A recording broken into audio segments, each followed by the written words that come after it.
Bonjour à tous, bonjour à vous madame, messieurs, merci de nous retrouver ce matin sur les antennes Equinox Télévision avec 10-12, le Zénith qui démarre à l'instant et c'est un plaisir de vous le dire encore, nous vous retrouvons ce lundi avec beaucoup de fierté. Vous êtes des millions comme chaque matin nous regardez, madame, messieurs, nous alignons et nous saluons d'ailleurs l'action des enseignants qui ce matin ont choisi à travers le Cameroun entier de se vêtir en noir et pendant toute la semaine de dispenser les cours dans les salles de classe tout vêtus de noir pour dire eux aussi en tant qu'enseignants leur indignation face aux tueries du 24 octobre dernier, d'ailleurs qui a connu la mort de 7 enfants tués par des hommes armés. On dira encore un drame qui n'arrête pas d'alimenter toutes les conversations au Cameroun, mais surtout à inviter les uns les autres à faire attention et à inviter bien évidemment le gouvernement en place et les différents belligérants à retrouver bien évidemment le chemin de la paix. Et une question est urgente depuis ce week-end. On a vécu le deuil national initié par le gouvernement camerounais en l'absence remarquable et remarquée de son Excellence Paul Biya, président de la République du Cameroun, qui n'a daigné officiellement ne rien dire, aucun discours, aucune sortie officielle, même si au courant de la semaine, on a eu quelques tweets de lui, d'ailleurs tendant à saluer la mémoire de ces derniers et à rassurer. On ne l'a pas entendu et les Camerounais se demandent aujourd'hui où est Paul Biya, est-ce qu'il est là? Peut-on au moins filtrer une quelconque information sur le président de la République? Peut-on également savoir si tout se passe bien? Les Camerounais ont-ils le droit de savoir ce qu'il en est de leur président ou pas? Les questions sont urgentes et ce matin d'ailleurs, on en parlera assurément. Et vous le savez également, le Covid-19 refait surface, l'Europe rentre dans un reconfinement. Est-ce que l'Afrique sera encore intéressée cette fois-ci?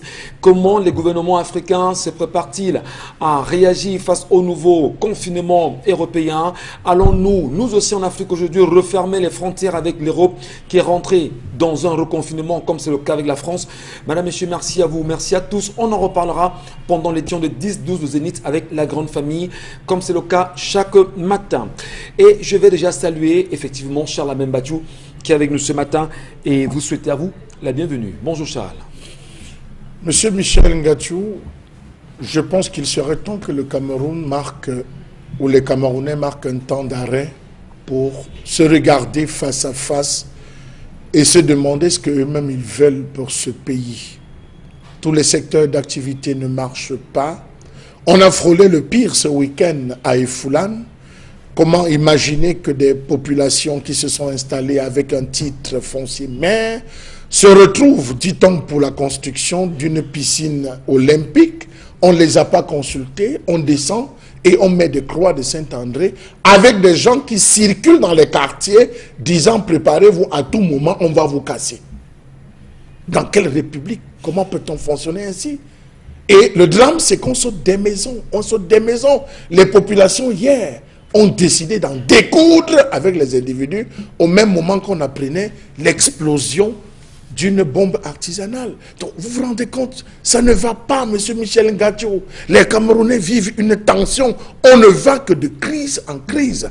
Vous annoncez aujourd'hui les enseignants qui vont tous enseigner en noir dans les établissements scolaires. Quel traumatisme pour nos jeunes élèves qui, eux aussi, sortant de la maison, écoutent ce que papa dit. En moindre cas, cours vite, tu rentres à la maison. On ne sait jamais. Je pense qu'il serait temps, et je vous rejoins là, que le chef de l'État trouve véritablement la bonne astuce pour non seulement résoudre la multiplicité des crises, mais aussi s'adresser à cette nation concernant l'alisement de la crise anglophone. Voilà pourquoi je vous dis ce matin n'est pas un bon jour, n'est pas un bon jour. Je doute fort que nous allons sortir de cette auberge d'ici la fin de cette année, tant qu'il n'y aura pas une action du chef de l'État. Et non seulement les Camerounais de l'étranger, les Camerounais d'ici d'ailleurs, qui tentent eux aussi à leur façon de faire entendre leur voix et pensent qu'ils peuvent à leur façon apporter une solution à cette crise au Cameroun en remettant sur la table un réel dialogue national loin d'État camerounaise, en faisant venir à cette table de négociation tous ceux et celles qui en réalité peuvent concourir à la réinstauration de la paix au Cameroun. C'est peut-être l'occasion ici de saluer Rabouni, premier, qui est un Camerounais qui vit en Ouganda aujourd'hui et qui a compris la nécessité et qui pense que dans les jours à venir, il sera au Cameroun avec un objectif, rencontrer non seulement les autorités, rencontrer surtout, demander à rencontrer bien sûr le gouvernement camerounais pour lui faire la proposition d'un retour à la paix dans les régions anglophones, mais surtout surtout voir s'il est possible de reparler d'un dialogue national. Donc, Rabouni Premier, on attendra bien sûr de voir ce que ça donnera pour ce Camerounais qui est, dit-on, très sûr de lui et du projet qu'il porte aujourd'hui pour la société camerounaise. Bonbon Bengan Kandji, bonjour à vous et bienvenue. Bonjour Monsieur Ngachou Numba, bonjour à vous chers téléspectateurs. Les occasions de bonheur sont tellement rares qu'il faut louer une petite, aussi petite soit-elle. Oui, Rabouni Premier, il faudrait qu'il s'implique vraiment pour les Camerounais en ont besoin, ce sourire-là, et surtout qu'on sait découler le sang. Moi, je salue particulièrement une équipe, c'est rare, mais une équipe de policiers. Surtout les policiers qui ont assuré la permanence, on parle là-bas des gardes, au commissariat du 16e arrondissement de la ville de Douala, c'est du côté de Mbanga, à Koko, donc à l'entrée du Chinois. Ils ont pu éteindre le feu hier entre une femme courroucée qui s'en est pris au chauffeur qui l'a transporté parce que le chauffeur a manqué, donc perdu tout un sac d'igname et ses vêtements. Tout un sac de vêtements, c'est un sac d'igname. Vous savez bien la colère qui règne dans ce pays. La femme voulait en découdre définitivement avec ce chauffeur qui n'avait pas de solution. Arrivé au commissariat du 16e arrondissement au lieu d'anti-chinois, l'équipe de nuit qui était là a su ramener, a su rapprocher les positions. Vraiment, pour des policiers, j'ai eu enfin l'idée que peut-être ces gens sont bien formés. Parce que l'équipe de ceux officiers et officiers de police et ses collègues qui étaient là la nuit ont pu ramener au calme les deux. Ils ont pu trouver un terrain d'entente. Vraiment, ils sont au point où... Comment? Non. Ils sont très bien formés de toutes les façons. Voilà, ils sont très bien formés. Mais reconnaître qu'à un moment donné, on suit les instructions. Non, sur les instructions, vraiment. Mais je me suis dit, un cas social comme celui-là, et il fallait voir la dextérité avec laquelle l'officier qui était là comme patron de cette soirée a pu gérer cette histoire. Vraiment, c'est à saluer. C'est encore coup de chapeau chez les enfants. C'est encore une question de femmes, justement. Ça nous donne l'occasion de croire au Cameroun que ça peut changer. Merci beaucoup, Bombok. C'est également dire que les femmes, depuis la semaine dernière, sont dans les rues du Cameroun. Elles manifestent leur colère et disent aussi leur indignation à leur façon à la suite de ces massacres du 24 octobre dernier à Kumba, faisant 7 morts officiellement. Les femmes n'arrêtent pas de pleurer dans pratiquement tous les carrefours du Cameroun. Elles continuent, les associations, les mouvements s'organisent pour continuer justement à dire non à cette tuerie. Lorsque la femme pleure, c'est assez grave. Et nous nous demandions encore en semaine ici, pourquoi notre première dame ne parle-t-elle pas, n'a rien dit jusqu'à présent? Va-t-elle au moins glisser un mot à l'endroit de ses enfants disparus pour dire aussi en tant que mère, en tant que femme, son indignation? On ne fait qu'attendre. Des femmes sont avec nous ce matin. Karine Santia, bonjour à vous, bienvenue. Bonjour Michel et bonjour à nos téléspectateurs. Dans mes fous, je suis tombée sur une vidéo sur internet qui mettait en évidence un policier qui expliquait à l'assistance les différentes sortes de drogues. Il y avait le cannabis, il y avait la marijuana, il y avait tout ce que vous pouvez appeler et il avait tous les termes que les enfants utilisent ou les jeunes utilisent pour appeler ou indexer ces produits-là. Et je peux vous assurer que la sensibilisation qu'il faisait était en droite ligne avec ce que nous défendons sur ce plateau. Être sur le terrain pour expliquer aux gens ce que c'est et pourquoi il ne faut pas en consommer. Justement, je rejoins Bombok sur les actions policières qui sont à saluer ce matin. Lorsque j'ai vu cette vidéo, j'ai commencé à comprendre qu'il y a quand même des raisons de croire que la police peut travailler. Et l'arrêt travaille en même temps. Et ce vidéogramme dont vous faites allusion ce matin, Karine Santia, il faut bien sûr le dire, plein de Camerounais se sont informés hier. Moi particulièrement, quand je tombe sur ce vidéogramme, je me rends compte que ce que nous appelions affectueusement bébé d'or, en fait aujourd'hui, c'est une drogue. Est une drogue parce que nous, très jeunes, nous touchons l'herbe et puis l'herbe s'est refermée sur elle-même. Et sur lui-même, autant pour moi, une herbe sur elle-même, effectivement. Et on n'en revenait pas que hier, justement, il faut savoir que c'est une... Il expliquait la poudre, les différentes transformations, comment est-ce que ces enfants dissimulent cela dans les sacs à l'école, comment est-ce qu'ils font pour que ça entre et tout. Donc, je pense que les parents devraient quand même être un peu plus vigilants par rapport à cela. Merci beaucoup. Que les parents ouvrent grandement les yeux. Dominique Audrey, vous le direz peut-être, vous ne direz peut-être pas le contraire. Bonjour à vous et bon début de semaine. Bonjour Michel, bonjour aux téléspectateurs. Ce matin, j'exprime mon respect, ma considération et mon admiration aux mamans de Yaoundé qui continuent de porter le deuil de ces enfants qui sont morts à Kumba, et également dans la ville de Bafoussam, et à Tchang également, à Douala, et celle de Kumba surtout. Merci. Beaucoup de courage à vous, mesdames. Beaucoup de courage à vous, messieurs, également. Parce qu'il y a des papas qui sont éplorés. Surtout le papa de cette fille, de ce garçon, de cette fille, je pense bien, Victory, qui... C'est un garçon. Un garçon, effectivement, qui disait qu'il n'avait pas d'autre enfant. C'était son unique enfant. Et aujourd'hui, à son âge, je ne sais pas s'il pourra encore en faire facilement. Parce qu'il a longtemps cherché cet enfant. Attendons de voir ce que ça donnera. Vous connaissez les plateformes, madame, monsieur, 10, 12, le Zénith, sur Facebook ou encore Equinox Télévision. Regardez-nous en direct ou en live. Laissez-nous vos commentaires. Bienvenue à vous. Installez-vous confortablement. Voici l'histoire de ce matin. Dominique. L'histoire de ce matin nous est rapportée par un homme qui raconte que il s'est marié il y a sensiblement 3 à 4 années avec son épouse, et avant de se marier, ils ont passé très longtemps ensemble, ils ont cumulé 10 années de mariage et de relation.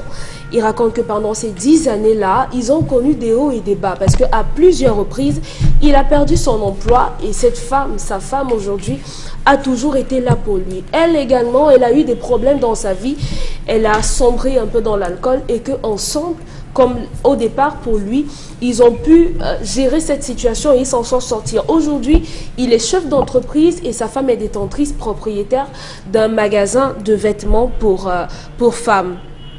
Nous avons 3 enfants, oui, et chaque matin, avant d'aller à sa boutique, ma femme prépare le déjeuner et elle dépose les enfants puisque c'est sur son chemin.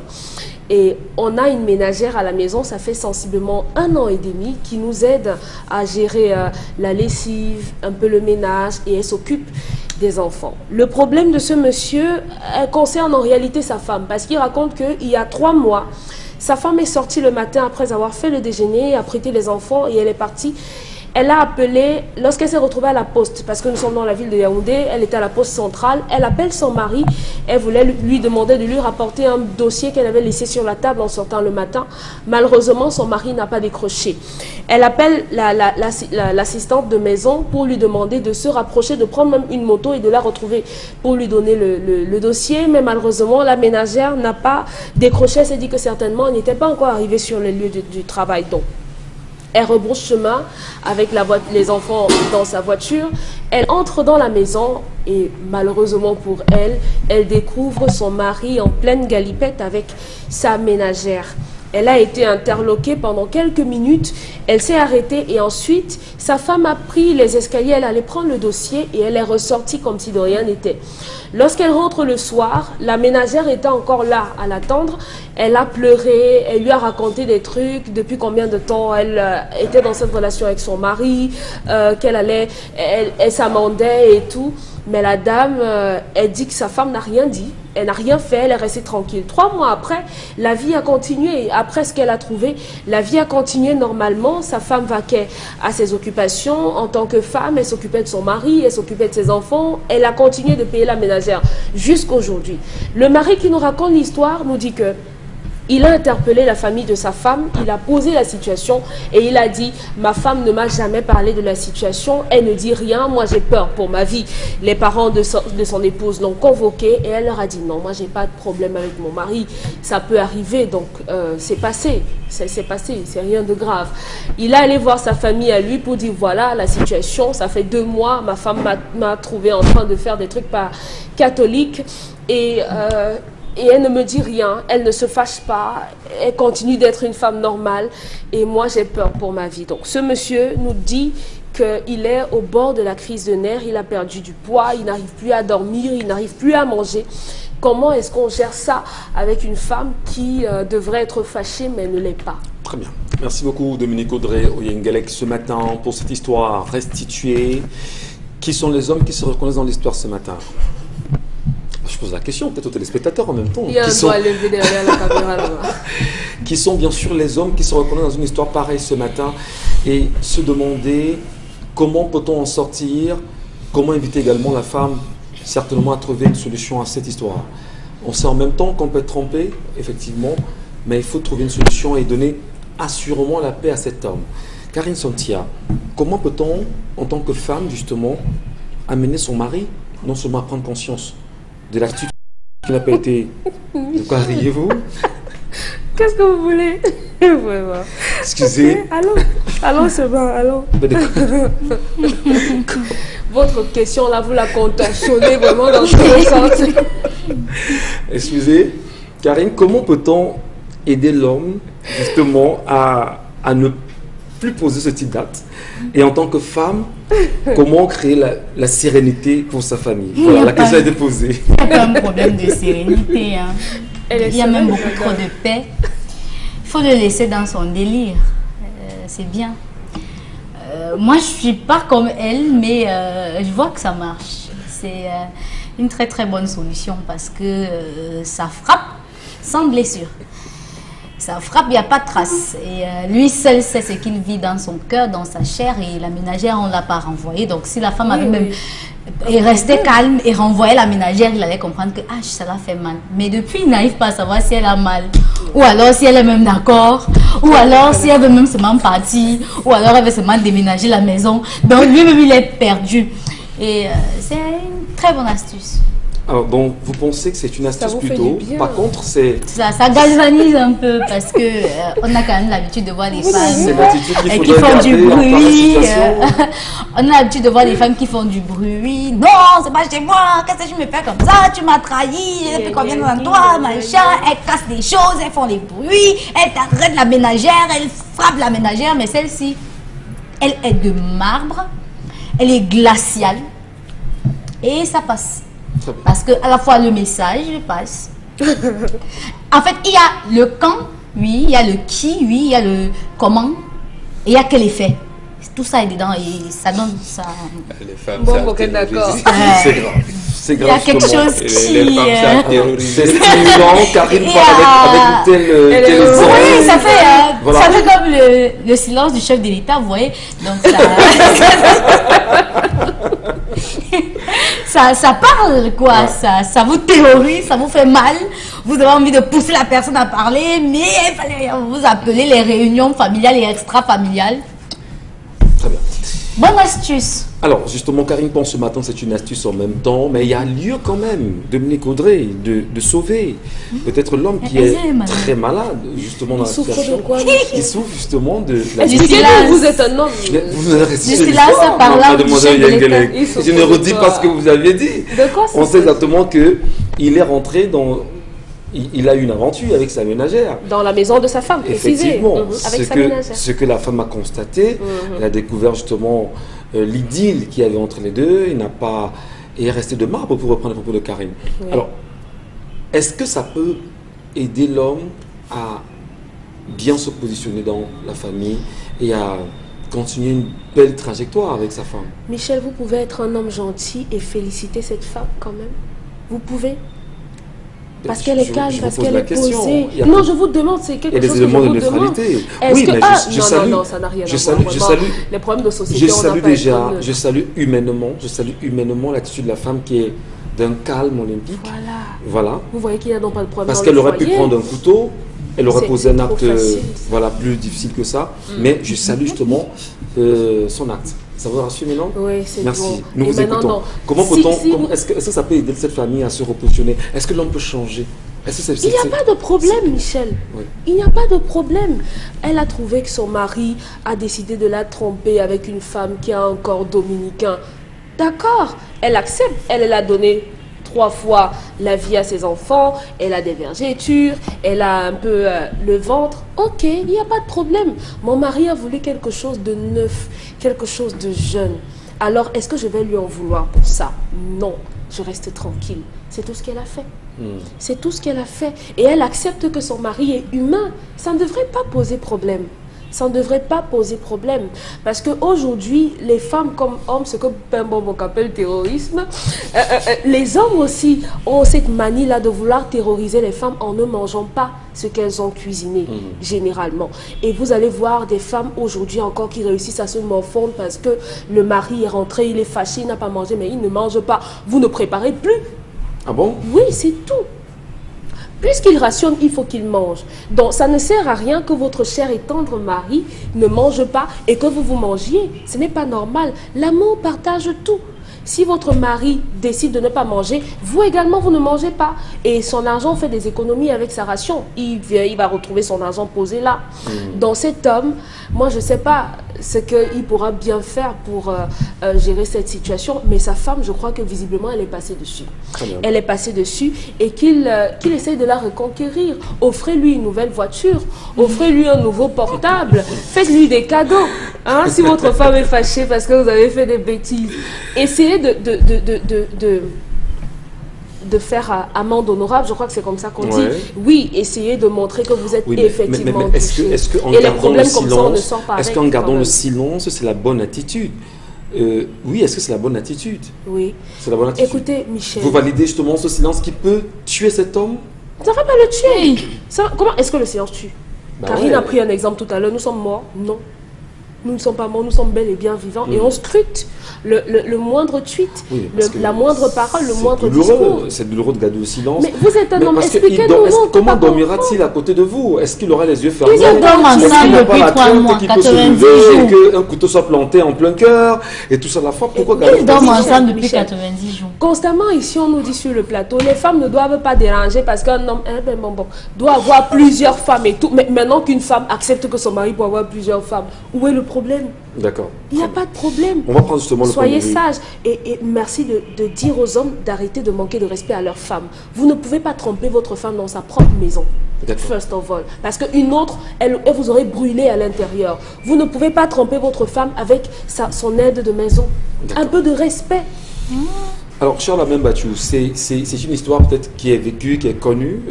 D'ailleurs, cet homme, lui, il est larmoyant. Lui, il se dit, mais qu'est-ce que je peux faire pour pouvoir au moins arracher une idée de cette femme? Il faut qu'elle s'exprime pour se libérer. Parce que là, c'est un prisonnier, dira-t-on. Monsieur Michel Ngachou, cet homme s'est trompé de confidente. En allant voir deux. Il allait directement voir. On aurait résolu. On aurait résolu rapidement ce problème. Vous savez, on est très loin des réalités. Et les gens qui parlent aujourd'hui, à des moments, oublient ce qui s'est passé. Lorsqu'on remonte dans la Bible, de Dominique Audreau-Yengelek et de Karine Sontia, vous allez m'excuser. C'était le beau monde où des femmes donnaient leurs servantes à leur mari. On a le cas de Rachel et le cas de Sarah. Allez lire. Quels sont les contextes? S'il vous plaît, permettez-moi. Allez lire la Bible. Mais la Bible vous intéresse? Oui, j'allais lire. Pour pouvoir répondre, il faut connaître la Bible. Vous aimez où ça, toutes ces femmes donnaient leurs servantes à leur mari. Ce n'est plus occidentalisé. Histoire de faire, je restitue votre Bible avant de donner mon point de vue. Le contexte. Je restitue. Écoutons ça là, je vous en prie. Monsieur Michel Ngachou, vous avez dans ce temps où beaucoup d'hommes ne se gênaient pas parce que les servantes étaient acquises. C'est vieux comme le monde. C'est pas quelque chose de nouveau. C'est très vieux. Et ça a commencé. La Bible même le verra. J'aimerais bien qu'on revienne à cette où des femmes pensent de temps en temps offrir les servantes à leur époux. Comme ce sont des sacs à main. Nous n'en sommes pas là. Donc, monsieur Michel Ngachou, voyez que cette femme, après avoir sombré dans un alcoolisme fou, qui a entraîné certainement une succession d'erreurs de la part, parce qu'on connaît quand la femme saoule monsieur Michel Ngachou, elle est d'une vulnérabilité à nul autre pareil. On l'a vu le 8 mars. Et je crois que les exemples de ces jours à suffisance ne traînent-elles pas derrière elles-mêmes quelques casseroles, monsieur Michel Ngachou? Connu par l'homme, monsieur Michel Ngachou. Parce qu'il faut s'interroger à ce niveau. Est-ce qu'elle ne traîne pas des casseroles dues à son excès d'alcoolisme, monsieur Michel Ngachou? C'est important de préciser. C'est malsain, oui, c'est malsain. Nous sommes là pour analyser. À ce niveau, cette femme, elle ne revient pas sur son passé, que le mari a toléré avec un calme olympien, qu'il a su gérer que ma femme est alcoolique, elle a connu une période basse, il a essayé de rattraper entre le coup d'un soir, pour employer les expressions de Dominique Audrey, et l'alcoolisme, je crois que l'alcoolisme est plus dangereux, monsieur Michel. Oui, c'était pas le coup d'un soir, c'était une relation, monsieur Mbachou. Vous permettez. Les buts marqués à l'entraînement ne comptent pas. C'est ce qu'elle a vu qui compte. Donc on ne connaît pas ce qui s'est passé avant, après. C'est ce qu'on a vu qui compte. Donc ça commence à zéro. Donc monsieur Michel a dit ça, c'est dangereux. Donc elle devait prendre là. Pardonner. C'est un mot très fort. Deuxième chose, il y a deux facteurs. Lorsque la femme travaille, elle se retrouve à épouser tellement son travail qu'elle s'éloigne des réalités sérieuses du foyer. La première réalité que les femmes ont tendance, après avoir épousé leur travail, à s'éloigner, un, c'est la sexualité, deux, c'est la nutrition. Une femme qui épouse son travail, lorsqu'elle rentre le soir, à peine vous voulez lui gratter le dos, je suis fatigué. Aujourd'hui, mon patron m'a épuisé. Aujourd'hui, j'ai eu à travailler. J'ai fait 24 escaliers. Je suis allé à gauche. Je ne peux pas. Bon, elle est patronne. Pardonnez-moi. Elle est patronne. Est-ce que ça empêche? Elle est posée. Au contraire, la patronne ne se suit même plus que l'employé. Donc, la sexualité. Est-ce qu'ils avaient une sexualité assez aisée, monsieur Michel Ngatou? Je vais le dire. Ça, non, concrètement, il y avait un souci et un souci dans ce couple en termes de sexualité, comme beaucoup. Vous avez des femmes qui vont vous dire, je travaille tellement. Je suis sûr que la... Monsieur Michel Ngatou, monsieur Michel Ngatou. Et dans Tout à l'heure, on vous a influencé en demandant que vous reconnaissiez que cette femme est une bonne femme. Vous l'avez fait. Maintenant, vous voulez l'envoyer ça. Je termine. Deuxième point, la nutrition. La nutrition, quand même, vous savez, il y a des femmes, tellement elle est occupée parce qu'elle bosse, parfois elle se retrouve à rentrer, celle qui paye le poisson, celle qui s'arrête de l'acheter des poulets à X ou Y endroit. Vraiment, aujourd'hui, hein, il n'y a pas à manger. On va se débrouiller pour manger à la maison. La nutrition d'une femme, dans certaines maisons, vous allez vous rendre compte que la femme dit à la domestique, tu touches à tout, sauf ma cuisine. Tu n'intègres pas ma cuisine. Mais vous avez des femmes qui se retrouvent à laisser la cuisinière, la domestique, préparer, venir servir à table, aller s'asseoir à côté parce que monsieur à tout moment peut avoir besoin d'eau. Ces différents moments, ces deux moments, l'absence de sexualité et le présentiel en termes de nourriture, nutrition constamment, fait en sorte... Non, monsieur Michel Ngatou, provoque un rapprochement. TAP, technique d'approche. Ça favorise, monsieur Michel Ngatou, des techniques d'approche sans que vous ne vous rendez compte. Vous êtes fort, ça. Non, monsieur Michel Ngatou. Monsieur Michel Ngatou, j'ai dit, l'homme ne mange pas seul. L'homme mange avec sa femme. Prenez même une collègue ici tous les midis, vous allez manger avec elle. Vous faites 3 mois, après le 3e mois, monsieur Michel Ngatou, vous allez l'aimer. C'est le rapprochement. Le plaisir de manger, le plaisir de se savoir contempler, le plaisir de découvrir qu'il a de l'appétit. Oui, monsieur Michel Ngatou, vous avez des femmes qui préparent à la maison, on mange, il a dit que tu as trop mis de sel. Oh, la domestique peut préparer avec aisance et parfois même plus que la femme. Tout cela provoque, on vous a dit de jouer avec des choses, le ventre et le bas-ventre. Je finis donc en disant à la femme, si elle décide d'adopter ce comportement, moi donc je ne me dérange pas. Moi personnellement ça m'engage. Je confirme tout simplement la ménagère comme étant la deuxième femme. Et je valide cette situation. Parce que là, monsieur Michel Ngatou, c'est un rapport maintenant de force. À action de femme, réaction d'homme.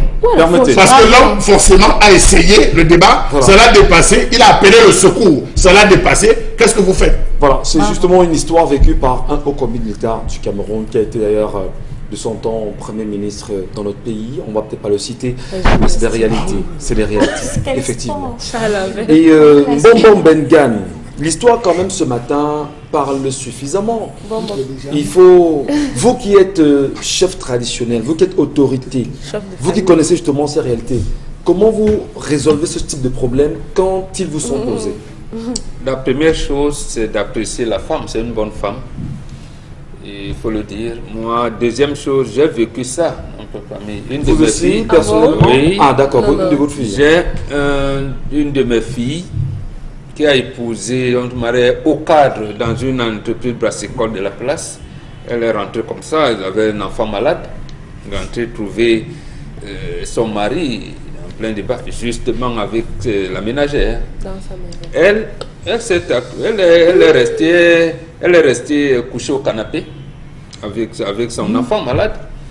Et c'est elle qui est venue réveiller son mari parce que cette entreprise brassicole commence le travail très tôt et son mari avait la charge de le camion. Je lui ai dit, mais tu risques d'être en retard au travail. Et justement, quand ils sont partis avec un gars, j'étais tranquille. Et c'est l'homme qui est allé se plaindre. Je lui ai dit, mais attends, madame n'a pas posé de problème. Comment tu te plains, pourquoi? Tu te plains, ça veut dire qu'il n'y a pas de problème. Oui, super. Il n'y en a pas. Donc je dis à Donc vous cet homme... saluez l'action de la dame, oui. mais l'homme peut mourir un moment. De quoi? Non, mais parce qu'il n'a pas fait l'école du mariage. On vous dit... Pourquoi l'homme ne dévoile pas... Pourquoi il est conseillé à l'homme de ne pas dévoiler l'infidélité de sa femme? Parce que justement, et surtout, lorsque c'est un frère qui le fait, on dit le sang reste la famille, ainsi de suite, c'est comme ça. C'est l'éducation au mariage. Et je pense que cet homme n'a pas eu cette éducation au mariage. S'il avait eu cette éducation au mariage, il aurait intégré qu'on ne compte pas les enfants d'un homme quand il est encore vivant. Et je pense que madame le sait. Et elle sait qu'à un moment donné, lorsque je n'arrive pas à remplir certains devoirs ménagers, mon mari peut se satisfaire un peu à côté. Mais à côté, est-ce que c'est la ménagère, est-ce que c'est la voisine, est-ce que c'est ma cousine, ainsi de suite. Il peut se satisfaire. Voilà comment ça se fait. Elle devrait intégrer ça. C'est pour cette raison que quand on envoie une femme en mariage, elle est toujours accompagnée. Voilà. Soit de sa petite sœur, ou alors de sa belle-sœur, ou même de la petite sœur. Non, pas seconder. Je veux dire que pour permettre à la femme de se donner entièrement à son mari. J'ai dit bien entièrement. On dote quoi? Mais à un moment. Non, mais qu'est-ce qu'on dote? Le sexe là, ça fatigue. Mais ça fatigue, c'est avec le mari. Il n'y a pas que le sexe. Le problème de ce couple n'est pas le sexe. Le sexe fatigue. Le problème de ce couple n'est pas le sexe. Je suis vraiment désolée. On ne peut pas circonscrire la vie d'un couple à il a mangé et il a sexé. Non. Il y a des priorités. On ne trompe pas sa femme seulement parce qu'on n'a pas mangé ou bien qu'elle n'a pas bien préparé ou bien parce qu'aujourd'hui ma femme est rentrée et était fatiguée. Porte la jupe est attirant. On s'en fout. Même vous, Dominique Audrey, lorsque vous parlez de votre business plan, vous avez des priorités, non? Vous dites, en priorité, il faudrait que mon dossier fiscal soit à jour pour que les impôts n'aillent pas. Il faudrait que les plans d'injecter l'argent dans l'entreprise, ainsi plan d'exploitation prévisionnelle. Donc, il y a des priorités. Donc, les priorités, c'est ça. Quand vous allez en mariage, c'est pour que le mari et vous-même, la femme, vous soyez, j'allais dire, l'un vers l'autre. Ou alors vous l'êtes l'un dans l'autre. Une petite virgule, mon Bengan, mais quand même, la ménagère également, ici, c'est un problème. Elle devra au moins respecter la dame de la maison, non? La femme a compris qu'il y a eu des manquements, la ménagère a comblé. A comblé les manquements. La ménagère a comblé. Maintenant, c'est l'homme qui n'a pas été éduqué au mariage. Il perd la tête. Il devrait se rapprocher de sa femme et lui faire savoir exactement ce qui s'est passé. Et tous les deux, parce que l'amour pardonne tout. Parce que l'amour pardonne tout, devraient se pardonner et avancer. Mais à une condition, comment vivra-t-elle lorsqu'elle garde la même ménagère à la maison? Est-ce qu'elle ne la verra pas plus tard comme une rivale? Monsieur Michel Ngatou, les faits sont là. La femme a géré parce qu'elle s'est rendue compte qu'elle a été très absente. Vous savez ce que ça fait de vous lever le matin, monsieur Michel Ngatou, de trouver que votre femme a posé vos vêtements de la semaine ou les vêtements que vous allez porter le lundi. Elle a choisi cette belle cravate que vous avez aujourd'hui. Elle a mis vos chaussures. Quel que soit ce que vous faites dehors, monsieur Michel Ngatou, à tout moment vous allez vous regarder histoire de dire est-ce que cette femme a fait le bon choix. C'est un plus. Ce plus en présentiel, cette femme ne l'avait pas. Le manger, cette femme ne l'avait pas. Et le sexe, vous avez vu. Bon, on l'a dit tout à l'heure, elle a comblé, la ménagère a comblé. Elle dit, je fais quoi entre le diable que je connais et l'ange que je ne connais pas. Donc, mieux vaudrait garder son diable à côté de soi. Elle a dit à la ménagère, tu restes là, tu ne bouges pas. Donc, il faut saluer l'action de la femme, mais amener l'homme justement à, tout à fait. À tout faire pour avoir l'intelligence des situations. Très bien. Moi, chaque fois, ça fait plus de 30 ans que je suis marié, mais chaque fois que j'ai voulu désobéir au choix de ma femme, et j'ai coupé. Voilà. Donc là, je m'arrange. Donc c'est comme ça que cette chose se passe. La vie ne tourne pas autour du sexe. Merci à vous, madame. Merci Karine. Merci Dominique Bombor et Charles Amel Bathiou. Vous également, madame, et chez nous, vous attendons vos réactions, vos points de vue, vos appréciations, mais surtout, qu'est-ce qu'on peut faire pour aider cet homme à en sortir? Charles Amel est en train de rire, c'est pas trop pourquoi. Et pourtant, c'est vous et votre conclusion qui Non, ma conclusion est simple. les hommes, respectez vos femmes. Soyons sérieux et aimons nos femmes. Dans un instant, la colère. Dieu vous voit.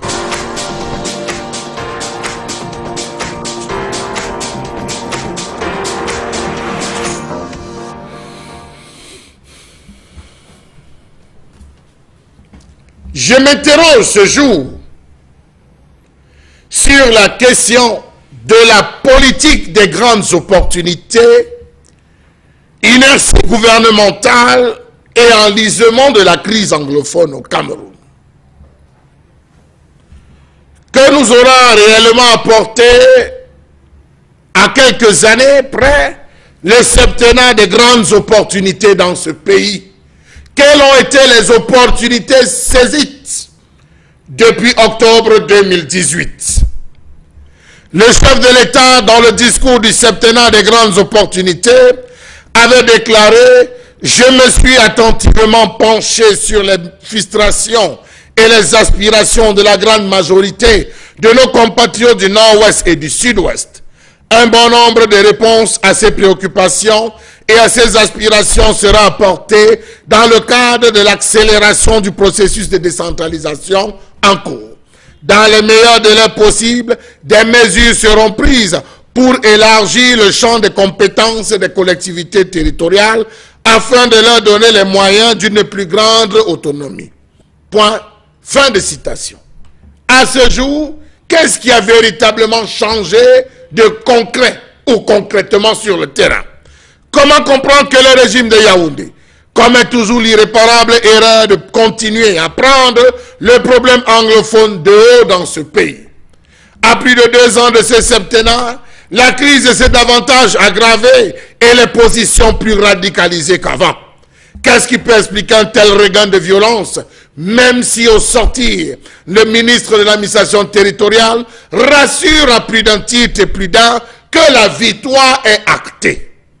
Le Nozo vit au rythme des attentats à la bombe, violences sporadiques et mesures répressives de l'État.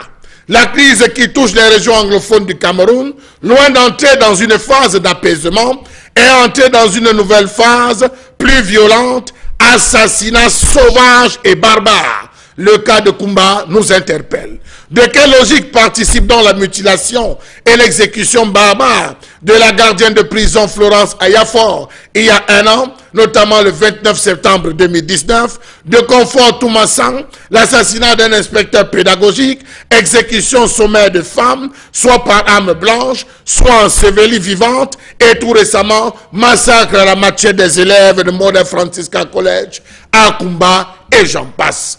N'en avez-vous pas marre de pleurer vos morts? N'en avons-nous pas assez de cette guerre qui se déroule au nord-ouest et au sud-ouest? Qu'attendons-nous pour mettre un terme aux vilipendaisons, circonlocutions et autres atermoiements fondés sur une lecture unipolaire de notre idéal de raison ou alors de nation? Jusqu'à quelle date devons-nous ranger des crimes contre l'humanité dans la rubrique des faits divers, et ceci devant le regard circonspect de la communauté internationale? Comment comprendre l'inertie du régime de Yaoundé dans la résolution de cette crise? Comment comprendre que le chef de l'État ne veuille pas aller au-delà des mesures cosmétiques et mettre en œuvre d'urgence des réformes majeures avant d'engager un dialogue inclusif de haut niveau avec l'appui des organisations internationales?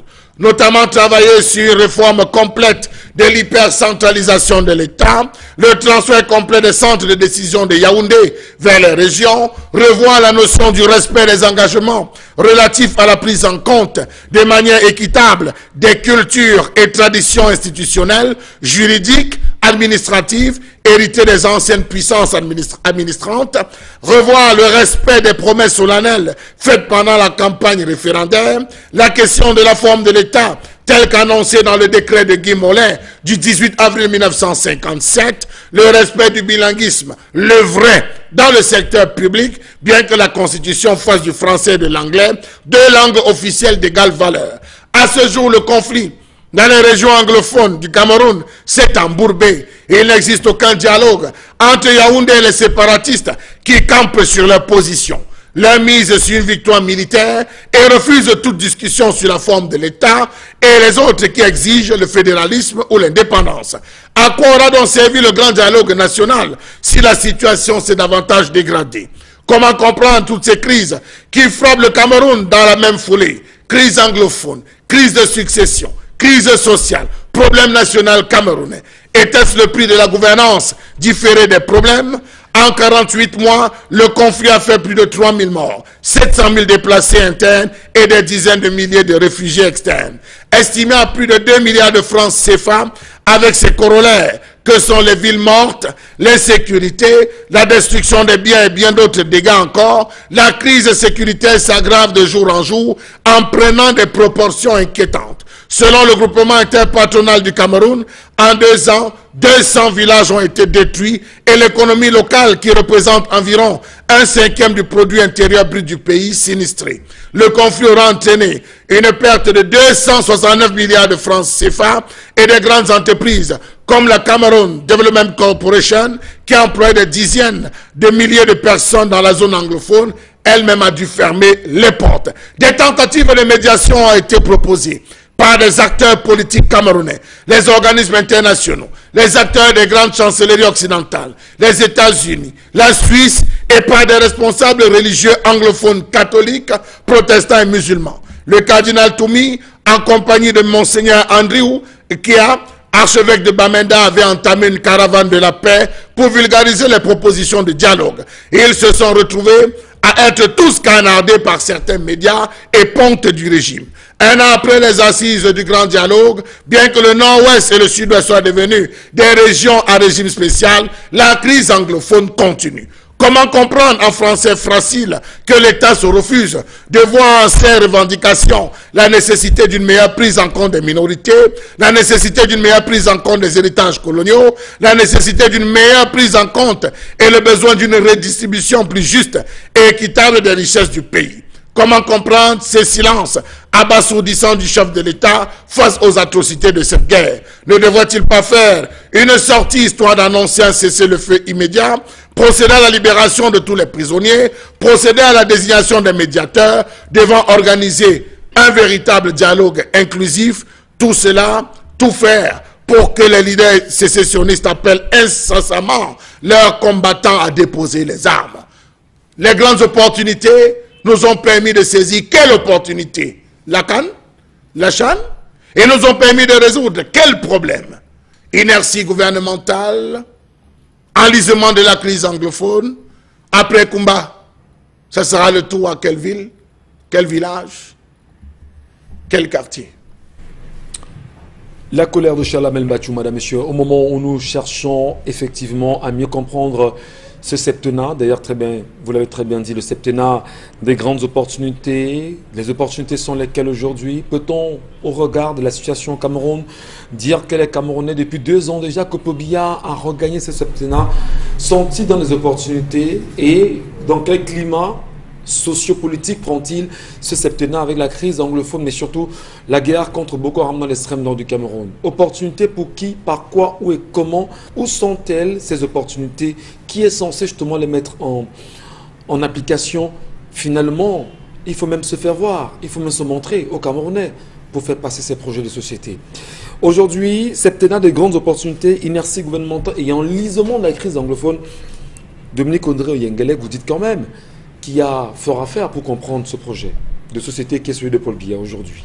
Oui, et pour le comprendre, il faudrait d'abord comprendre les précédents septennats.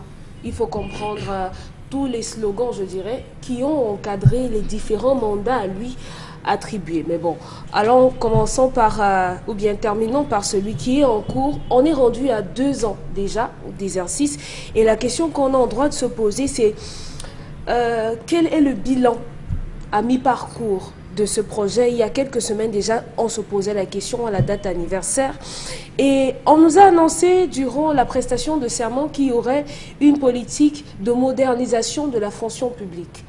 Et moi j'ai entendu par là l'informatisation des systèmes, le toilettage complet, mais jusqu'ici on continue d'avoir de l'argent qui sort. Hier encore on parlait des La semaine dernière, on parlait des domiciles qui étaient occupés par des fonctionnaires qui n'étaient pas, par des personnes qui n'étaient pas des fonctionnaires.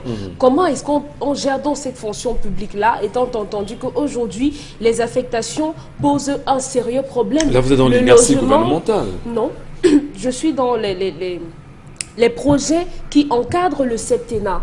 Ah d'accord, oui, très bien. Dans ces projets, on parle de la modernisation au niveau de la fonction publique. Oui. Et à l'intérieur, il y a une organisation. Il faut revoir, toiletter la fonction publique dans l'ensemble, dans tout ce qui émaille cette fonction publique-là. Donc là, moi, je m'attarde simplement sur la question des logements des fonctionnaires qui est un problème. Les affectations qui sont des problèmes et les remboursements des argents investis par ces fonctionnaires-là en attendant d'avoir leur paye. On pourrait aller plus loin. Un problème. On pourrait aller même plus loin pour voir aujourd'hui les actions menées par le gouvernement camerounais.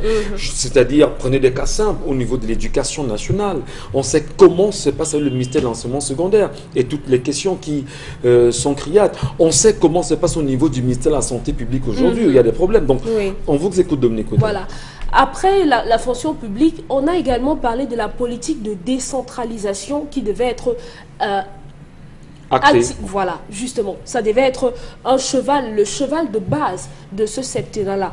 Mais est-ce que rendu donc à 2 ans, c'est effectif sur le terrain? Allez savoir, il y a plein de choses qui prouvent que non, ce n'est pas encore effectif et on en est très loin. On a également parlé du positionnement du secteur primaire au niveau des importations. Vous savez qu'on importe tout. Il fallait promouvoir les différents secteurs pour pouvoir limiter au maximum les importations. Vous savez qu'on importe le cure-dent, on importe de l'huile de palme. Juste interdit au Cameroun. On vient d'interdire l'importation de cure-dent au Cameroun. Je suis une information. Juste le cure-dent. Il y a une usine de fabrication. Oui, je vous le dis déjà. On évolue. Répondez alors. On interdit, on fait un commerce illicite maintenant. Merci. Dominique Audrey, maintenant, on va passer par la route et pour idée. entrer avec. Voilà. Donc, on a de l'huile rouge qu'on importe, on importe le poisson, on importe. Et à côté, nos producteurs locaux sont en souffrance. Parce que je connais énormément de personnes qui font la pisciculture et qui pourraient approvisionner le marché, mais malheureusement, ils ne peuvent pas parce qu'ils sont étouffés par la concurrence déloyale qu'on est avec les pays qui nous livrent ces marchandises-là. Et on a, à côté de ça, il fallait réinventer le secteur public.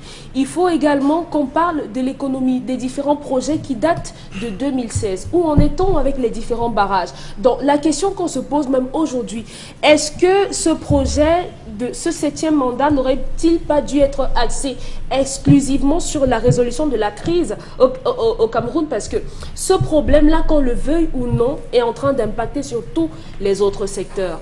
Donc, on aurait dû se focus dessus parce que jusqu'aujourd'hui, les barrages, bon, je ne sais pas s'ils sont déjà livrés. Non. Et ils ne datent pas de 2018. Très bien. On dira bien sûr, madame, messieurs, septennat des grandes opportunités, inertie gouvernementale et enlisement de la crise anglophone aujourd'hui. L'industrialisation, parce qu'on n'a pas d'industrie. On va également, dans un instant, donner la parole à Karine sur cette question ce matin, sur l'enlisement de la crise anglophone. Oui, avec ce septennat de grandes opportunités. Finalement, avoir un concept comme celui-là, est-ce que les Camerounais se retrouvent dans ce qui a été vendu? D'ailleurs, on pourra même dire imposé, parce qu'on sait tous comment s'est passé les élections présidentielles au Cameroun. Est-ce que les Camerounais se retrouvent dans ce projet de société, celui de ce septennat de grandes opportunités, Karine Santia? Bon, je vais commencer quand même par vous lister les autres septennats, les autres slogans des autres septennats, parce qu'il ne faut pas qu'on arrive aux opportunités comme s'il y a toujours eu des opportunités. On a commencé, c'était l'atteinte de l'initiative PPTE, monsieur Mbachou, si je ne me trompe pas. Après l'atteinte de l'initiative PPTE, il y avait les grandes ambitions. Après les grandes ambitions, nous sommes entrés dans les grandes réalisations. Maintenant, dès qu'on a fini de réaliser, il faut donner les opportunités aux personnes qui vont profiter de ces réalisations-là. Et c'est de ça qu'il s'agit, parce qu'en 2035, on va parler de l'émergence. Et pour arriver à l'émergence, il faut qu'on traverse tout cela. Sauf que c'est généralement des slogans creux. Et l'opportunité principale qu'avait le Cameroun pour ce septennat, c'était la résolution de la crise dans le nord-ouest et le sud-ouest. Parce que les autres opportunités qui sont économiques et autres, nous savons déjà que ça a échoué. Vraiment, ça a échoué. On a la route, l'autoroute Douala-Yaoundé qui aujourd'hui n'est pas terminée jusqu'à ce jour. Plusieurs milliards de francs CFA ont été déboursés pour la construction de cette autoroute-là. Jusqu'ici, on n'a pas encore fait la moitié. Donc, il faut comprendre. Et il y a aussi que, si on veut même interroger, il y a que même pas pour la préparation de la CAN, on avait réussi à introduire cela dans le plan plan de l'année, le budget de l'année 2019, mais finalement, il n'y a pas eu la CAN, la Coupe d'Afrique des Nations.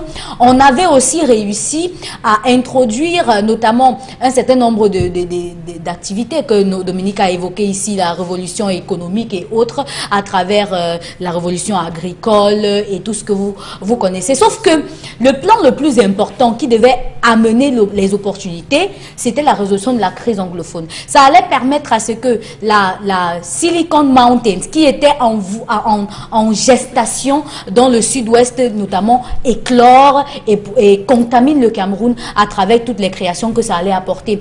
Il était question que après la résolution de la crise anglophone, que les opportunités culturelles que développaient les régions du nord-ouest et du sud-ouest plus éclore fortement. Mais sauf que avec la non-résolution de cette crise-là, 2 ans déjà, on peut évaluer en disant que ce septennat commence très mal. Ce septennat commence peut-être très mal, gardez la parole, on en parlera dans un instant, mais finalement, à quoi aurait bien servi ce septennat aujourd'hui? Bon retour, mesdames et messieurs, et bienvenue à ceux et celles qui à l'instant prennent l'écoute ou encore s'asseyent devant le petit écran. Bienvenue également à ceux qui à l'instant ont leur smartphone à main pour regarder et comprendre le Cameroun à travers 10-12 le Zénith.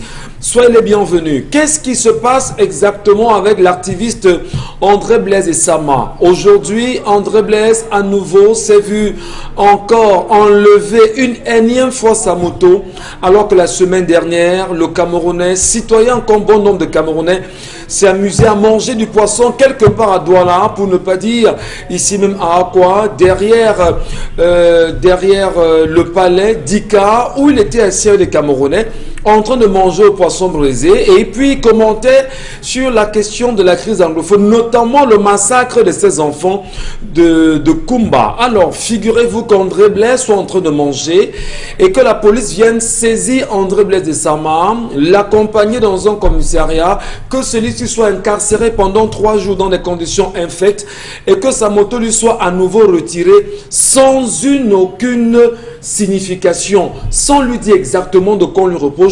L'unique question qui lui était posée de savoir: pourquoi as-tu dit pendant ton commentaire qu'il faudrait que Paul Biya aille à Kumba? Mais je ne comprends pas quand même. Alors aujourd'hui on est au Cameroun et qu'on choisisse véritablement d'arrêter un Camerounais avec son engin à 2 roues parce qu'il demande pourquoi Paul Biya ne doit pas aller à Kumba, il n'a pas le droit de le dire ou pas? Alors, nous demandons encore ce matin, puisque nous entrons dans l'émission en saluant l'action des policiers, nous demandons encore à M. Mbagangele, effectivement, délégué général de la Sûreté nationale, est-ce que c'est comme ça qu'on gère le Cameroun? C'est comme ça qu'on gère justement un activiste, un simple Camerounais citoyen comme tout le monde? Que la police camerounaise qui salit son image en choisissant de l'interpeller comme ça? Bon, on peut comprendre, parce qu'en ce moment, Maurice Kamto est encore en résidence surveillée, et lorsque les avocats sont venus vous rencontrer, vous demandons justement, monsieur le délégué général, quelle est la condition du client? La réponse que vous avez donnée, c'est de leur dire, allez dire à Kamto de ne pas sortir, parce que s'il sort, il sera brutalisé. On peut bien comprendre comment vous agissez avec André Blaise et Sama aujourd'hui. Les Camerounais demandent vraiment à ce que vous lui remettez toutes ces 5 motos et que vous arrêtez bien évidemment cette dictature qui n'honore pas le Cameroun, qui n'honore aucun Camerounais, notamment le corps de la police camerounaise. Absurde et inacceptable. On poursuit justement, madame et monsieur, avec cette question concernant surtout le septennat des grandes opportunités. À quoi ça servit véritablement aujourd'hui?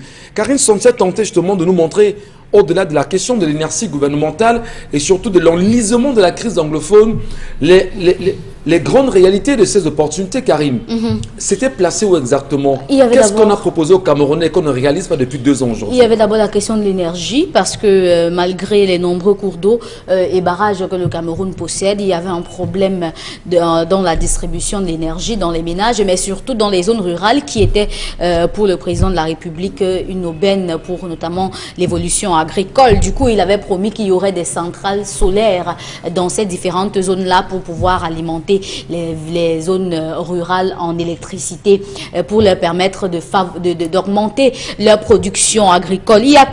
Le Cameroun avait prévu aussi de consolider ses acquis en termes d'attractivité, rendre son économie attractive, notamment en facilitant les investissements étrangers. Sauf que pour rendre une économie attractive, il faudra déjà que la porte d'entrée de votre pays soit aussi attractive. Il faudrait que vous ayez des aéroports dignes de ce nom pour accueillir de potentiels partenaires. Il faudrait que vous ayez un véritable avion pour pouvoir transporter vos partenaires dans les différentes villes du Cameroun afin qu'ils découvrent ce dans quoi ils veulent investir, par exemple.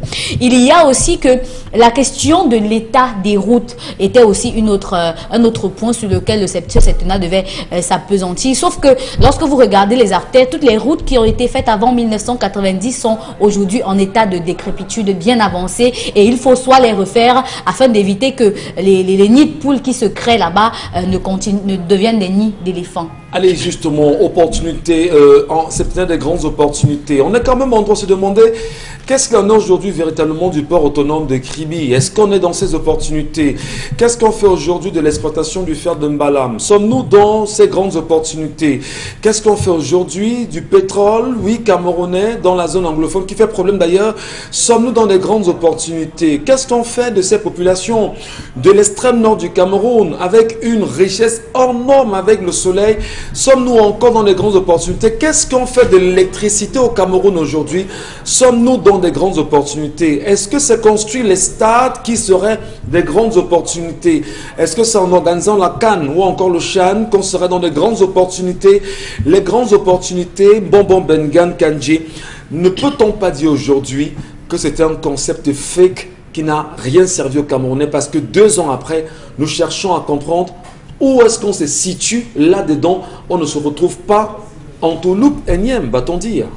Non, je ne comprends pas les Camerounais. Ils savent très bien que les grandes ambitions engagées en 2003 pour le septennat qui commence en 2004 a échoué. La priorité des grandes ambitions, c'était les infrastructures routières. Est-ce qu'on y était? Non.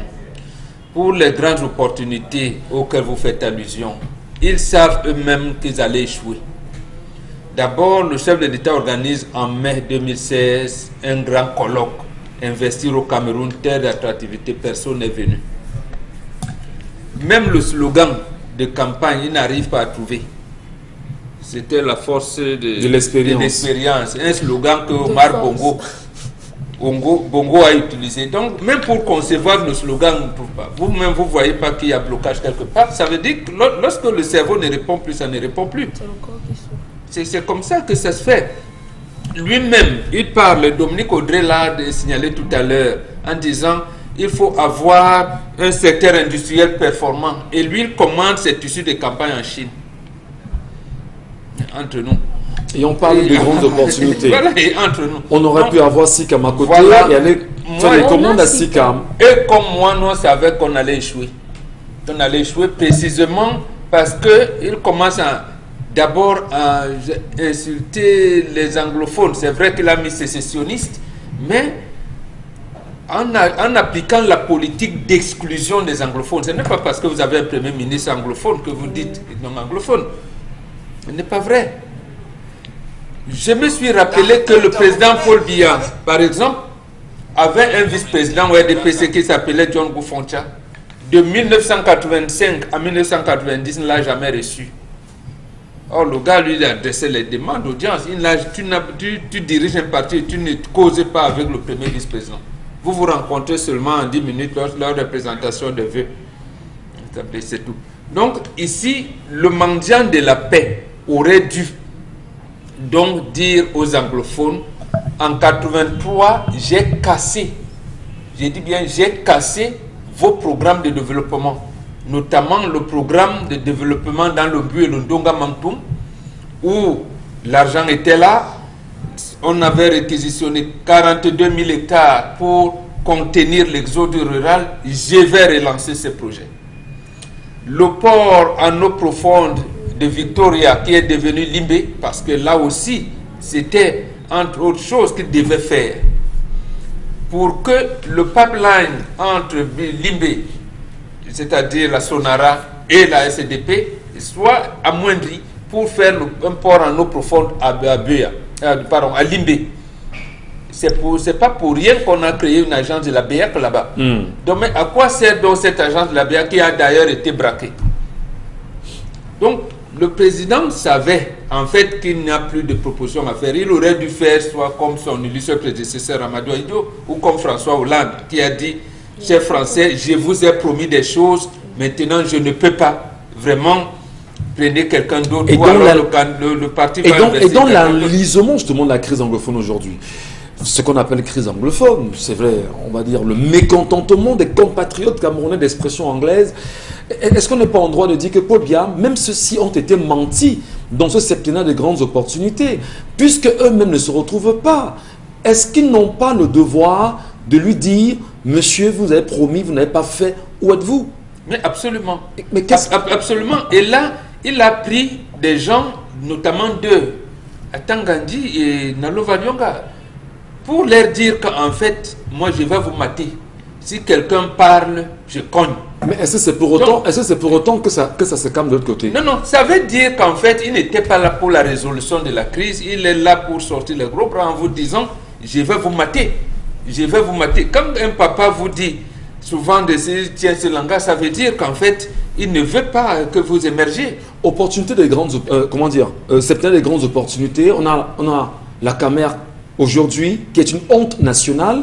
On a des questions liées bien évidemment au tribalisme d'ailleurs, qui est béant aujourd'hui au Cameroun, que Paul Biya lui-même a promis à plusieurs reprises qu'on ne devait plus avoir besoin de ces velléités. Mais nous nous rendons compte quand même qu'aujourd'hui, c'est plus que jamais, je parle là du tribalisme, c'est l'arme qui sert justement à quelques pentes du régime de faire aujourd'hui entendre la voix qui est la leur. C'est-à-dire on se sert du tribalisme pour manipuler davantage les Camerounais. Oui, mais je pense que les Camerounais commencent à comprendre. Vous avez pris un secteur, je voudrais qu'on s'apaisantisse dessus. Cameco ne marche pas. Comment vous dites le port autonome ne marche pas. Voilà, Sonatrel ne marche pas. Rien ne marche. Sonara ne marche pas. Il a même pris feu. On ne sait pas ce qui se passe aujourd'hui. Kamwata ne marche pas. Tout le monde... L'électricité ne fonctionne pas. Oui, mais absolument. Ouais. Aucun secteur ne marche. Tout le monde veut engager le mouvement de grève, y compris dans les universités. D'abord, l'université de Buea et l'université de Bamenda ne fonctionnent pas. Le seul neurochirurgien qu'on avait à Buea, on l'affecte, le docteur Ribasson, à Somalobo. Donc rien ne marche. Pourquoi? La question principale, c'est de savoir pourquoi le président Paul Biya s'entête à rester. Moi, c'est la question que moi je me pose. Parce que je ne comprends pas pourquoi. Hier, les Algériens savaient que le président Bouteflika était malade. Il est resté d'ailleurs malade pendant plusieurs années. Les Gabonais, ici à côté, savent qu'ils ont un président qui est malade. Ils sont là. Pourquoi on ne peut pas nous dire quelle est la situation du président? Parce que le 6 novembre 2018, quand il prêtait serment, ça va faire 4 jours. Hein, dans 4 jours, là. Dans 4 jours, oui. Ça va faire le deuxième anniversaire de ce septennat. On savait bien qu'il ne pouvait pas. J'ai dit, ça commence par le slogan. Mais qui l'a forcé? Il sait que ça ne va pas aller, mais qui l'a forcé? Et on l'a vu justement prêter serment. Serment justement devant le Parlement. Je soupçonne la France de le maintenir là pour pérenniser les acquis. Parce que Ali Bongo est dans une situation très bien, le plan santé. Bon, on pensait que le président Biya est là, Sassou Nguesso est de l'autre côté. C'est eux qui maintiennent là, précisément parce qu'on veut franconiser tout le pays. Parce que je n'ai pas voulu revenir pourquoi l'énergie électrique ne marche pas. En réalité, on avait commencé à exclure les anglophones. Quand on crée la SONEL en 1974, on a créé la SONEL avec EDC et NELCAM. PowerCam est venu en 1975 pour être absorbé. Et on ne prend aucun DGA qui vient de la zone anglophone. même dans l'armée, l'officier le plus gradé, le plus ancien au grade le plus élevé était anglophone, Titus Malongué. Il était commandant lorsque Semengue était lieutenant. Donc en réalité, le premier général aurait pu être un anglophone. Mais on a tout fait, non. Peut-être c'est la question liée bien évidemment à l'inertie gouvernementale, donc on fait allusion Judas à la colère. Non, je veux dire qu'il est dans la continuité. Il a dit mendiant de la paix, mais non. On sécrète plutôt la corruption, la répression, mais la violence. On sécrète la violence. Et c'est ça qui cause l'inertie. Parce que quand un ministre ne le comprend pas, vous avez vu ce qui est arrivé en Bassala. Apparemment, il a même été puni parmi les gars des cadres RDPC qu'on punissait. Donc, lui qui se tient comme Dominique Audrey et Karine Son a développé tout à l'heure, le président a dit que il pense qu'il peut mener, c'est cette politique qu'on lui a demandé de mener, il se trouve qu'il ne pouvait pas. Merci beaucoup, Bon Bengan. Charles Amemba, pour sortir ce sujet de cette colère qui est on va dire, un peu plus que grande aujourd'hui. Les Camerounais doivent être en colère parce que ce septennat des grandes opportunités ne leur offre rien. On va le dire ainsi. Alors, si vous dites ne leur offrez rien, ça suppose que par le passé, ils ont déjà bénéficié de quelque chose que ce soit. Donc, soit les Camerounais ne comprennent rien finalement à toutes les... Je vous demande, M. Michel Ngachou, à tous les slogans de campagne. Le TGV qu'on nous avait promis. Le tramway? J'ai dit le TGV. Non, on n'a pas un tramway, pas un TGV. Non, le tramway, les deux. Ah, les deux au même moment. Michel Ngachou, le TGV pour permettre aux gens de vivre à Douala et travailler aisément à Yaoundé. Nous en sommes où, M. Michel Ngachou? Maintenant, vous revenons à votre tramway. On avait promis, M. Michel Ngachou, la fin des délestages. Vous vous rappelez quand on avait promis la fin des délestages? L'homme nous avait rassuré que fin 2012, on devait mettre les délestages dans le passé. Après 2012, on a renvoyé à 2016. 2016, on a dit non, les attentes n'ont pas été celles qu'on avait projetées. Accordons-nous une année supplémentaire, 2017. Jusqu'à aujourd'hui, vous êtes satisfait, monsieur Michel? Nous sommes en 2020. Bien, on ne parle plus de délestage, mais on parle de période de tiage. Vous voyez, on trouve des expressions pour que vous puissiez vous retrouver dans ce... Explosion de la centrale. Il y a un proverbe qui dit en politique que quand on veut se débarrasser d'un problème sociétal, on crée des commissions, M. Michel Ngachou, dont les résultats ne vont déboucher sur aucun texte d'application concret. La preuve, vous avez eu le grand dialogue. Vous voulez causer, vous voulez parler. À quoi est-ce que le grand dialogue a abouti, M. Michel Ngachou? Les grandes opportunités, on avait rassuré, le chef de l'État avait dit qu'il devait se pencher personnellement sur les questions anglophones. Il était question qu'on organise, M. Michel Ngachou, un ensemble de discussions à toute échelle. Je dis toutes les échelles, les paliers, pour essayer d'en discuter. Il y a des acteurs qui se sont prononcés sur la question. Ces acteurs ont-ils pu bouger? Ont-ils seulement pu lever le petit doigt? Je prends le cas du cardinal Christian Toumi. Il a été canardé sur tous les plans.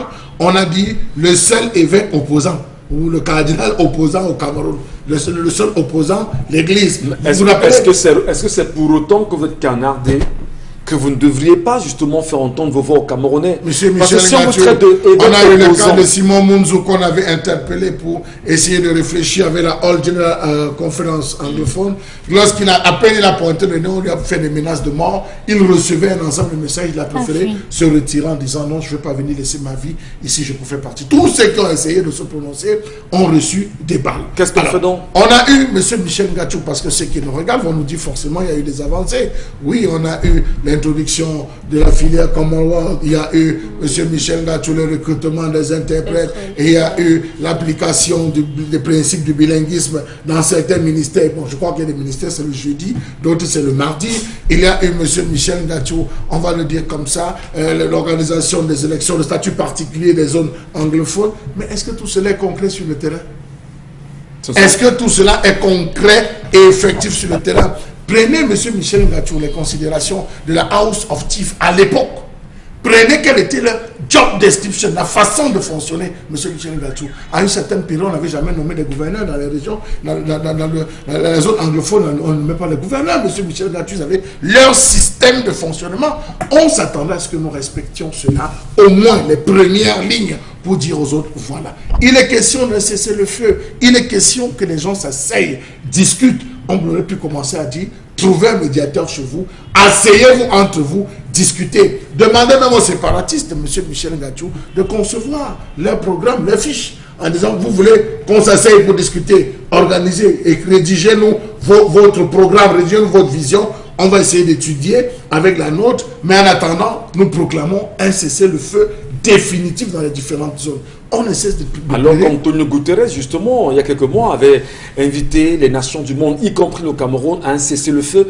Nous croyons réellement que c'était l'occasion pour le Cameroun de lancer cet appel en disant aux séparatistes qui sont dans la brousse, qui sont dans les forêts et qui ont les armes, nous nous engageons à baisser les armes, vous baissez les armes pour qu'on puisse discuter.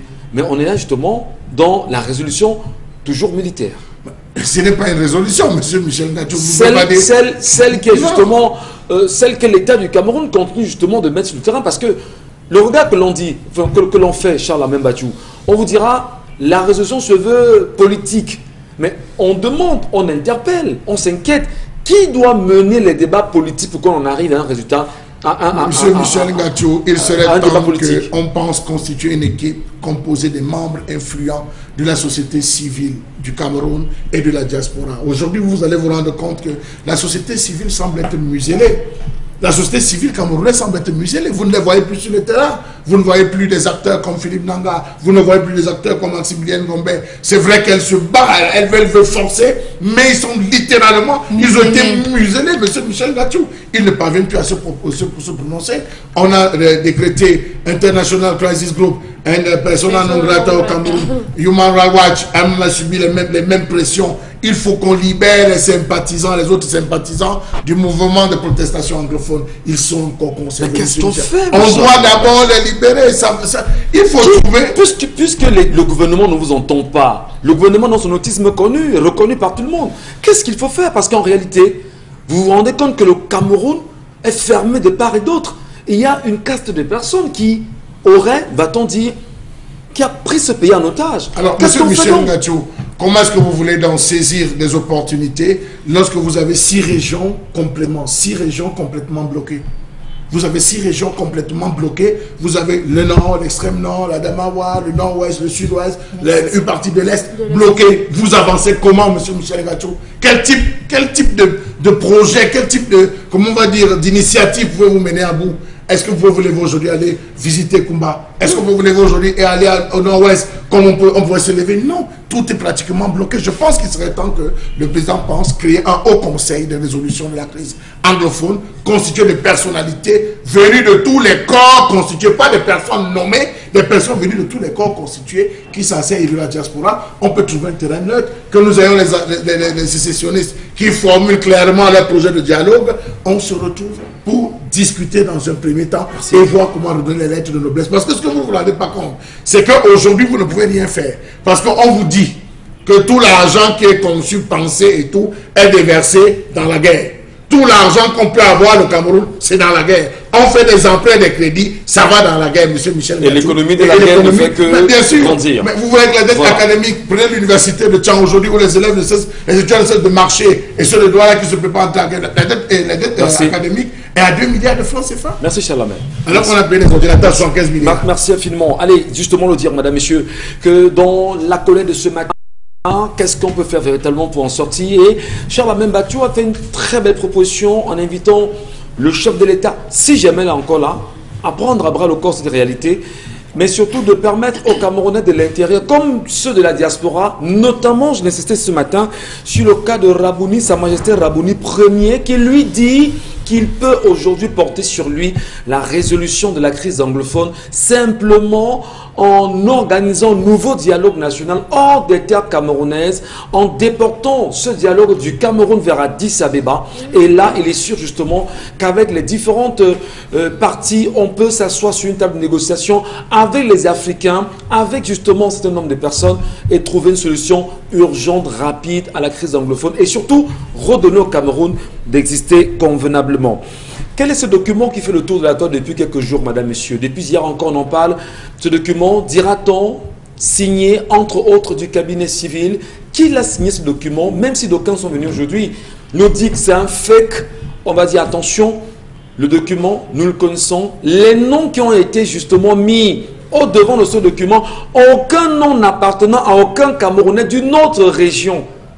C'est grave. Dans un instant, on reviendra sur la revue des réseaux sociaux, madame, messieurs. Mais avant, Karine Sontia, les messages de nos téléspectateurs.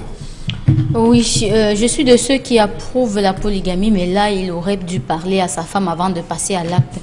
Chapeau à la dame, elle mérite du respect. Mes condoléances à mon peuple camerounais. La lâcheté du peuple camerounais a abouti au résultat aujourd'hui. Le régime a compris comment malaxer ce peuple. Je conseille à ce monsieur de renvoyer la ménagère et reconquérir sa femme.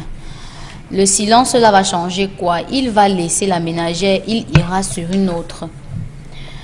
Très bon comportement de cette femme, mais son silence là peut tuer son mari. The northwest and southwest is covered with several mass graves.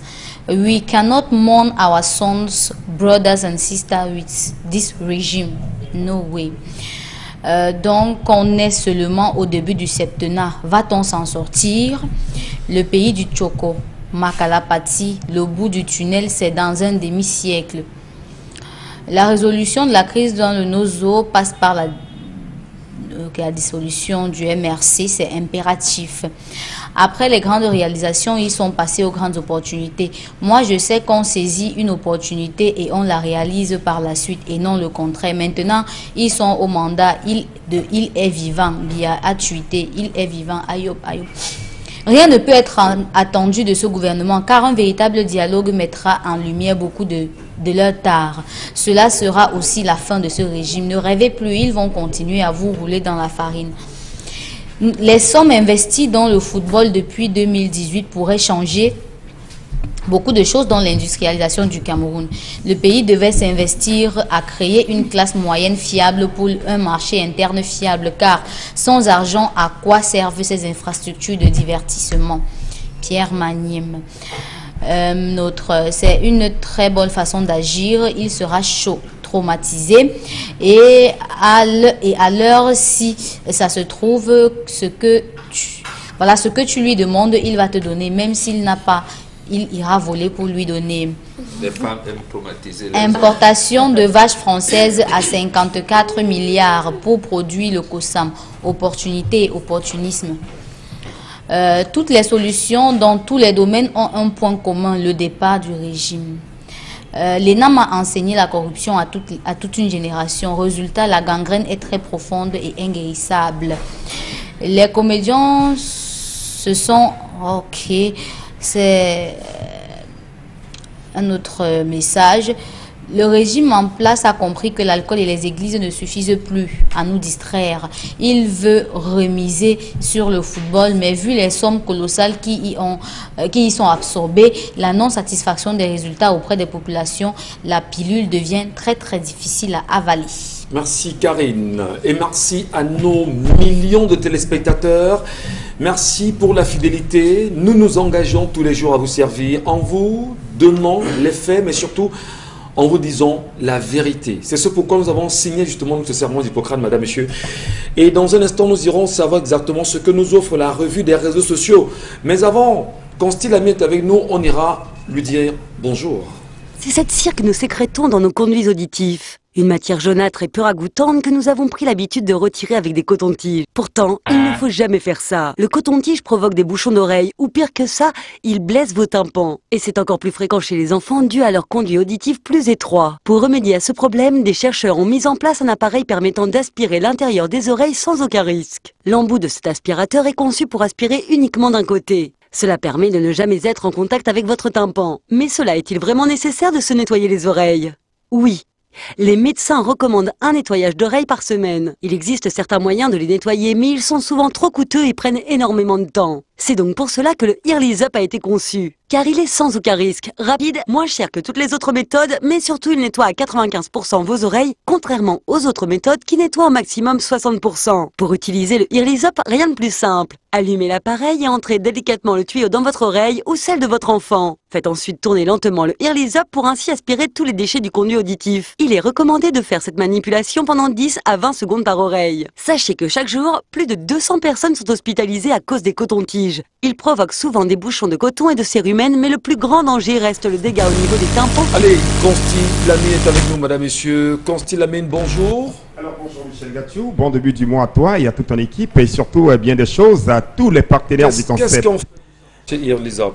Ah ben, qu'est-ce qu'on fait pour s'arracher Irlisap? Il faut tout simplement se rendre du côté du magasin 1001 tapis et avoir cet appareil qui vous permet de nettoyer les oreilles. Oui, c'est un appareil d'origine américaine. C'est un appareil vraiment de qualité supérieure. Déjà, merci à ces partenaires américains qui ont fait confiance au concept Salaka, le concept de communication et de vente sur les antennes de Kinos Télévision et Radio. C'est également l'occasion pour moi ici ce matin de dire 1000 fois merci à un nouveau partenaire du concept Salaka, cette entreprise camerounaise qui a choisi le concept Salaka pour sa communication. C'est donc l'occasion pour moi ici de dire merci à nos amis de Camer Autoprix du côté bien sûr de Douala. Merci de choisir le concept Salaka. Alors à l'instant, il est question de parler Irlisap. Il est question de parler de cet appareil qui vous permet de nettoyer délicatement vos oreilles. Plus besoin d'utiliser les cotons-tiges, plus besoin d'utiliser c'est-à-dire les brindilles de balai, plus besoin d'utiliser, bien entendu, c'est-à-dire des bûchettes d'allumettes. Chacun devrait avoir cet appareil révolutionnaire, cet appareil qui vous permet de nettoyer délicatement vos oreilles. Nous allons tout de suite permettre à nos téléspectateurs qui nous regardent hors de la ville de Douala de voir comment on utilise le Irlisap, bien entendu, pour le compte, bien entendu, de cette belle journée commerciale. Donc, je rappelle également que cet appareil est disponible uniquement du côté du magasin 1001 tapis. Le prix de promotion est de 7500 francs. Le prix de la double réduction est bien entendu de 7000 pour ceux qui ont besoin d'acheter le Irlisap. Nous allons tout de suite, avec le concours de la réalisation, passer à la phase de démonstration de ce Irlisap. Regardez comment il se présente. Donc, ça sort dans ce coffret dans lequel vous avez 4 accessoires, notamment l'appareil principal que voici, que j'ai entre mes mains. Cet appareil principal, bien entendu, qui se présente de cette façon-là. On n'a pas besoin de le connecter sur le courant. On n'a pas besoin, bien entendu, c'est-à-dire de le mettre, de le brancher à l'électricité. Avec les piles, le Irlisap fonctionne simplement. Donc, on met tout simplement la pile à l'intérieur de cet appareil. Après avoir mis la pile, on prend l'un de ces accessoires, que nous fixons au bout du Irlisap, comme je le fais là. Voilà, on le fait là.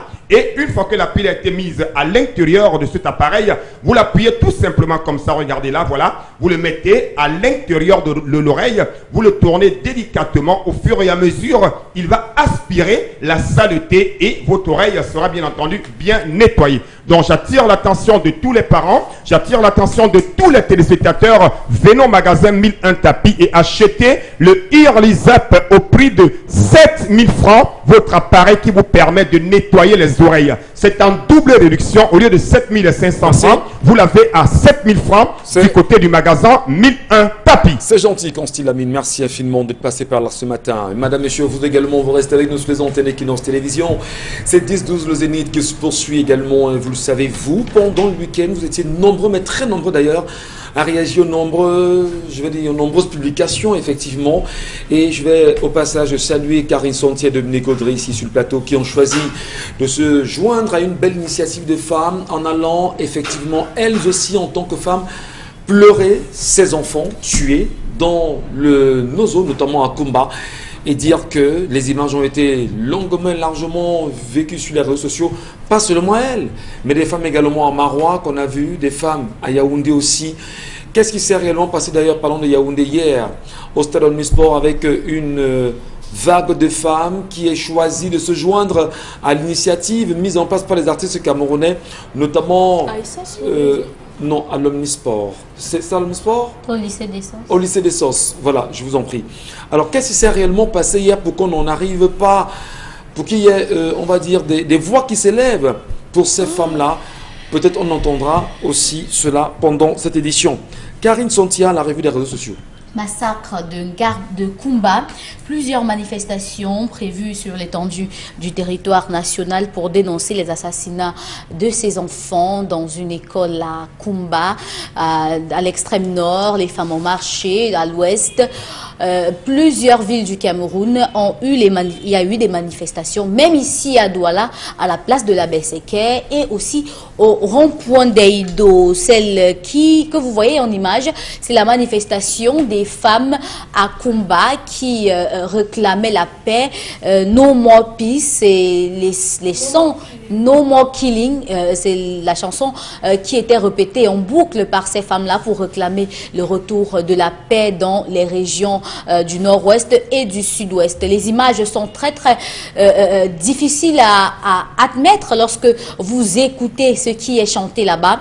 Vous allez voir dans ces images-là une femme handicapée moteur qui est à même le sol et qui crie et qui pleure pour que la paix revienne dans ces régions en crise depuis déjà 4 ans aujourd'hui. Ce sont des images qui ont été prises directement et qui permettent notamment aux internautes de faire des commentaires et essayer de faire des comparaisons en termes de mobilisation. On a vu à Douala, il y a eu des mobilisations. On a vu dans les universités du Cameroun, les étudiants étaient vêtus de noir.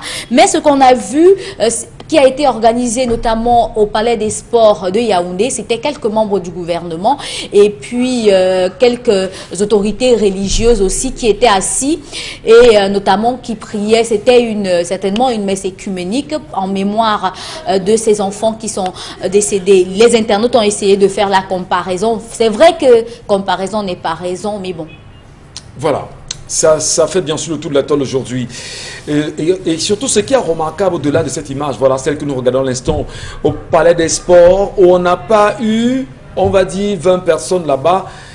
Eh bien, qu'est-ce qui s'est passé? Les Camerounais n'ont pas... Distanciation sociale? Les internautes disent que c'est la distanciation sociale.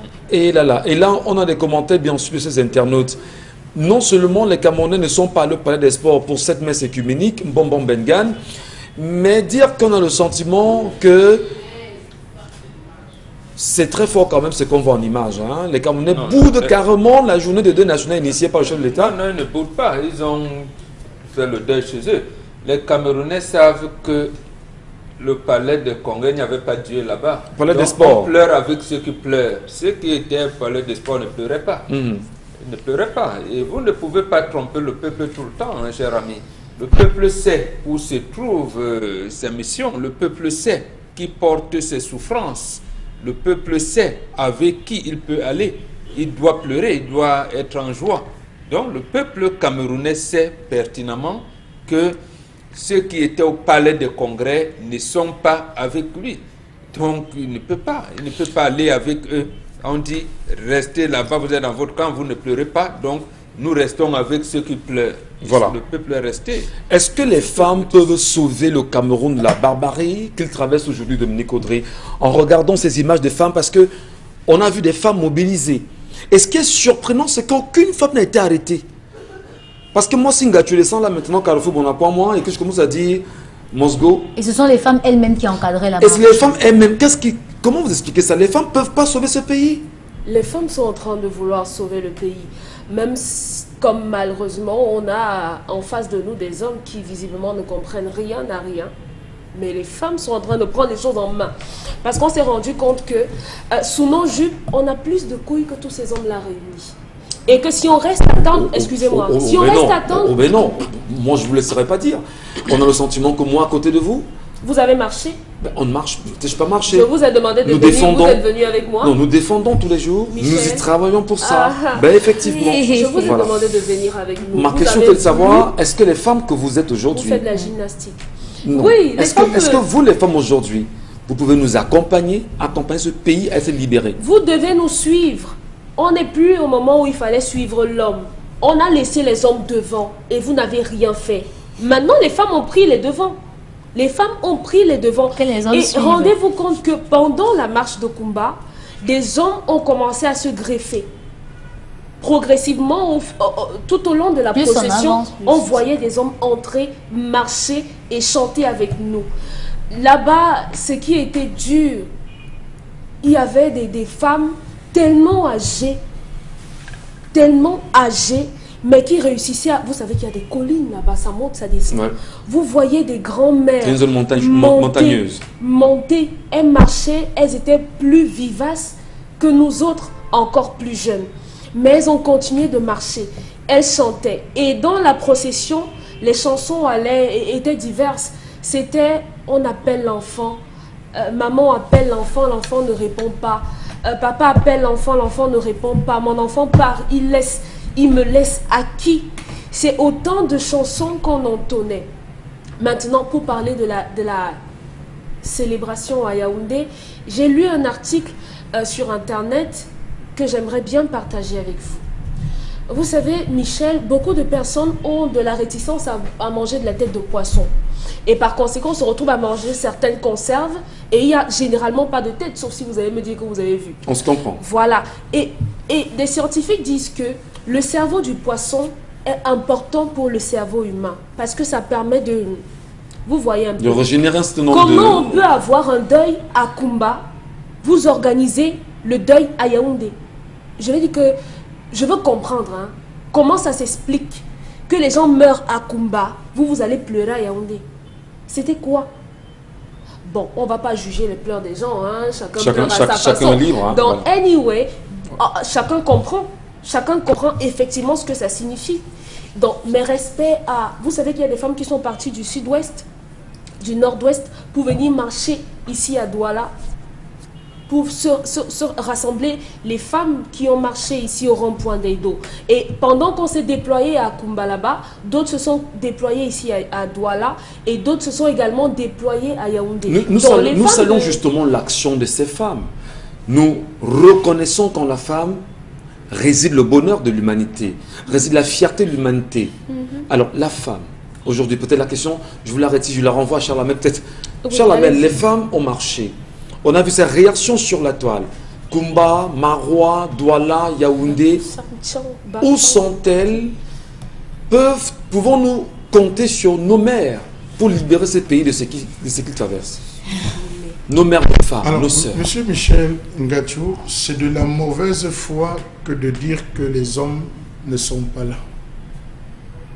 Les hommes qui ont pris les devants sont à Nebel. Ils sont dans les prisons de Boyard, ils sont dans les prisons du Nord-Ouest. Vous devez enlever. D'autres sont déjà morts et dont on n'est même pas. Permettez-moi. Elle va retirer de toutes les façons. Permettez-moi. Ils sont déjà morts. D'autres viennent encore d'être incarcérés à la prison, ceux qui avaient pris la possibilité d'être dans la rue et d'aller crier avant. Avant, ces femmes qui marchent aujourd'hui, on a eu les Takouban qui ont marché, 2017. qui sont sortis, qui ont brûlé, qui ont fait un ensemble de rituels. On doit reconnaître que ce n'est pas aujourd'hui que naissent les marches des femmes. Qu'on arrête un peu ça sur Internet. Ce n'est pas aujourd'hui que commence ça. Les femmes ont toujours été devant. Dans toutes les histoires, les femmes ont toujours été devant. J'apprécie ce que les femmes font de marcher, M. Michel Ngatiou. J'apprécie. Mais sauf que c'est des marches pour moi stériles. Quand vous arrivez au deuil, les femmes font quoi? Elles pleurent, non? C'est elles qui creusent la tombe. C'est elles qui portent le corps. C'est elles qui referment la terre. Elles se contentent de pleurer, de se lamenter. Dans des familles où on connaît qu'il y a des sorciers qui ne cessent de tuer, les femmes viennent pleurer toujours, non? Chaque fois qu'une personne tombe, on pleure. Parfois, c'est même le sorcier qui paie encore le transport entre, non? Qu'est-ce qu'elle doit faire? Permettez-moi, M. Michel Ngatiou, on n'arrête pas quelqu'un qui... Vraiment, laissez-moi... Qu'est-ce qu'elle doit faire, M. Michel Ngatiou, elle devait sortir en disant, à partir d'aujourd'hui, nous prenons l'engagement. Ça devait être sorti d'un engagement. Nous allons dénoncer tant du camp de l'oppresseur que de l'oppressé. À partir d'aujourd'hui, on ne vous laissera plus faire ce qu'on a généralement vu faire. Arrêtez de pleurer, mesdames. Arrêtez de pleurer, vous avez des meneuses. Il y a des meneuses dans ces marches. Arrêtez de pleurer et prenez des résolutions fermes. La femme est au courant de tout depuis la Bible. De la mort de Jésus à sa ressuscitation, la femme était toujours présente. Sa résurrection. J'emploie des mots parce que je veux qu'on comprenne. Oui, merci. Ne pensez pas que c'est une erreur. On se comprend. J'ai employé cette expression personnellement. Je sais pourquoi j'en parle. Merci beaucoup. Parce que ça prouve que vous me suivez. Ça, c'est des jeux qu'on emploie.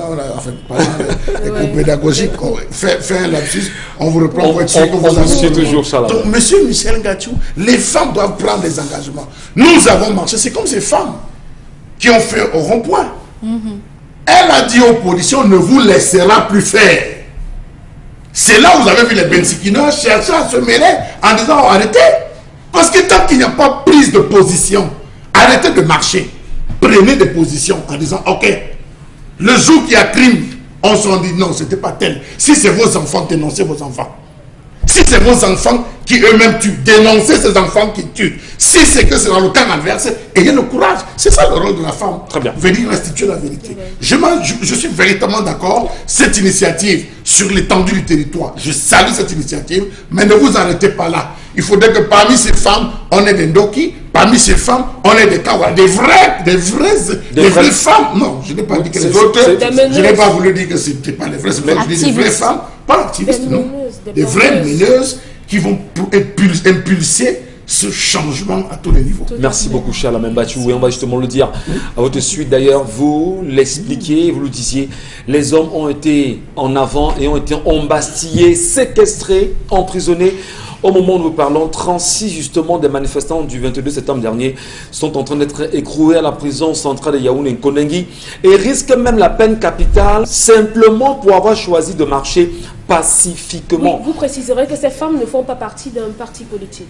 Effectivement, non, Voilà, c'est des femmes camerounaises. Ceux dont vous parlez sont Non, c'est des Camerounais, c'est des Camerounais du 22 septembre qui ont choisi de marcher pour faire entendre leur voix et qui sont embastillés aujourd'hui et incarcérés. Sous la bannière? Non, aucune bannière. Des Camerounais. Ben effectivement. Il y a eu un appel justement d'un parti politique, mais les Camerounais se sont joints à cela. Vendredi, il y a un monsieur qui s'est assis à la salle de fête à quoi? Oui. Il a commencé à protester. Effectivement. Vous avez vu le sort qu'un policier lui a réservé? Très bien. Vous avez vu comment il a été tenu par un policier qui ne se gênait pas pour le molester parce qu'il était juste assis avec une pancarte réclamant. Vous voyez jusqu'où? Quand on dit que les hommes, nous avons le cas de Sama. Vous avez le cas de Sama qui, même malgré le fait qu'il a décidé d'être calme, on estime toujours qu'il n'a pas le droit de donner des opinions libres et il se fait embastiller tout le temps. Et parlant de Sama, ça fait très mal. Que sa moto lui soit restituée véritablement. C'est très grave quand même.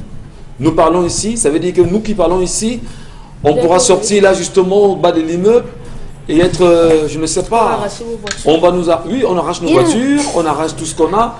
Vous n'allez plus vous mouvoir pour aller au travail et dire ce que vous deviez dire. L'engagement est pris, nous poursuivrons. Karine Sontia, nous vous écoutons.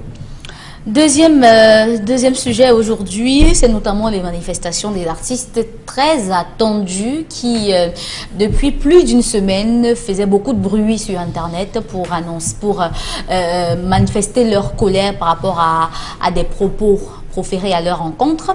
Ils ont décidé de manifester, notamment suite à l'assassinat de ces enfants à Kumba. Ils ont réussi à avoir l'autorisation de manifestation et c'était au lycée bilingue des Sosses. Plusieurs d'entre eux vêtus de tenues de classe avec une bougie étaient au lycée bilingue des Sosses pour manifester, réclamer la paix, l'unité, la fraternité, la solidarité entre les Camerounais. Ils ont été rejoints par plusieurs personnes, des fans et quelques curieux. On peut aussi dire qu'il y a d'autres femmes qui ont rejoint ces marches-là, qui étaient plutôt d'un autre côté et qui manifestaient avec d'autres chansons qui étaient très différentes de celles que chantaient les artistes, ce qui n'a pas trop arrangé nos chanteurs camerounais qui ont vu en cela des messages qui n'allaient pas en droite ligne avec ce que eux ils défendaient et ils ont décidé de stopper l'action de ces femmes-là et de les demander de sortir des rangs. Notamment, on va permettre notamment à la technique de nous faire écouter, si vous voulez, à la réalisation. Cet extrait. Oui, à la réalisation. On écoute.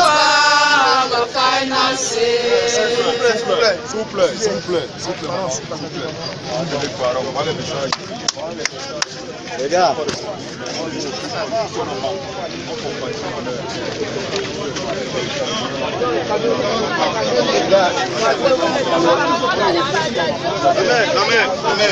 On veut les photos des enfants, vous avez pu écrire les messages, ils sont les photos des enfants. Ils sont les photos des enfants. La mère. Oui. On a aucun problème avec les photos des enfants. Le problème, c'est qu'on ne peut pas mettre le message qu'on n'a pas donné ici. Parce que, laissez-moi finir, cette manifestation a été organisée avec une orientation précise. Laquelle? Celle de dénoncer la mort des enfants. et de dire que l'école n'est pas un champ de bataille. Il faut qu'on reste dans ce canevas-là. Et on est en train de dire que non, on n'a pas de problème avec les photos, c'est les messages. Elle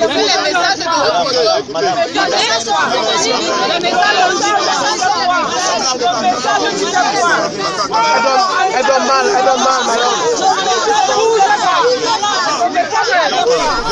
été jugée maladroite par ces femmes-là qui se sont dit aussi touchées par rapport à tout ce qui s'est passé à Kumba et qui ont décidé de manifester. Sauf que puisqu'elles avaient des messages qui étaient différents de ceux que les artistes avaient, puisque sur leur message il y avait plutôt fraternité, unité, les messages de ce genre, les femmes plutôt avaient no more Kumba, no more killing, c'est tout, qui était différent de ce que les artistes avaient décidé de faire. Ils ont décidé de stopper l'action. On va justement dire que le week-end a été émaillé par plusieurs marches un peu de partout et cette marche des artistes également. Vous devez préciser que ces artistes, pour ceux qui ont pris part à la marche, étaient tous vêtus en tenue de classe. Et on a bien vu cette altercation, mais surtout les femmes, peut-être n'ont pas été bien compris. D'ailleurs, il faut le dire pendant compris de temps pour moi. Dans la préparation justement de cette émission, vous et moi, Karine, nous avions pu mettre la main sur un des proches qui nous a fait savoir simplement que les femmes étaient de l'autre côté et elles n'étaient pas dans les rangs. Donc on a demandé à ces femmes simplement de se joindre au rang et de poursuivre les manifestations convenablement. Malheureusement, il y a eu ce manquement-là. Dominique Audrey, vous allez vous calmer en même temps parce qu'on prend la peine de couper l'information. Mais par rapport à ce que vous avez dit et à ce qu'on voit... On recoupe l'information parce qu'on n'a plus le temps justement de savoir ce qui s'est vraiment passé. Et beaucoup estiment que ces femmes, pour beaucoup, il semblerait même qu'elles soient rentrées là pour une manipulation. Voilà. Ces femmes sont les mêmes avec lesquelles nous sommes allés à Kumba. Ce sont les mêmes, c'est le démembrement de Yaoundé.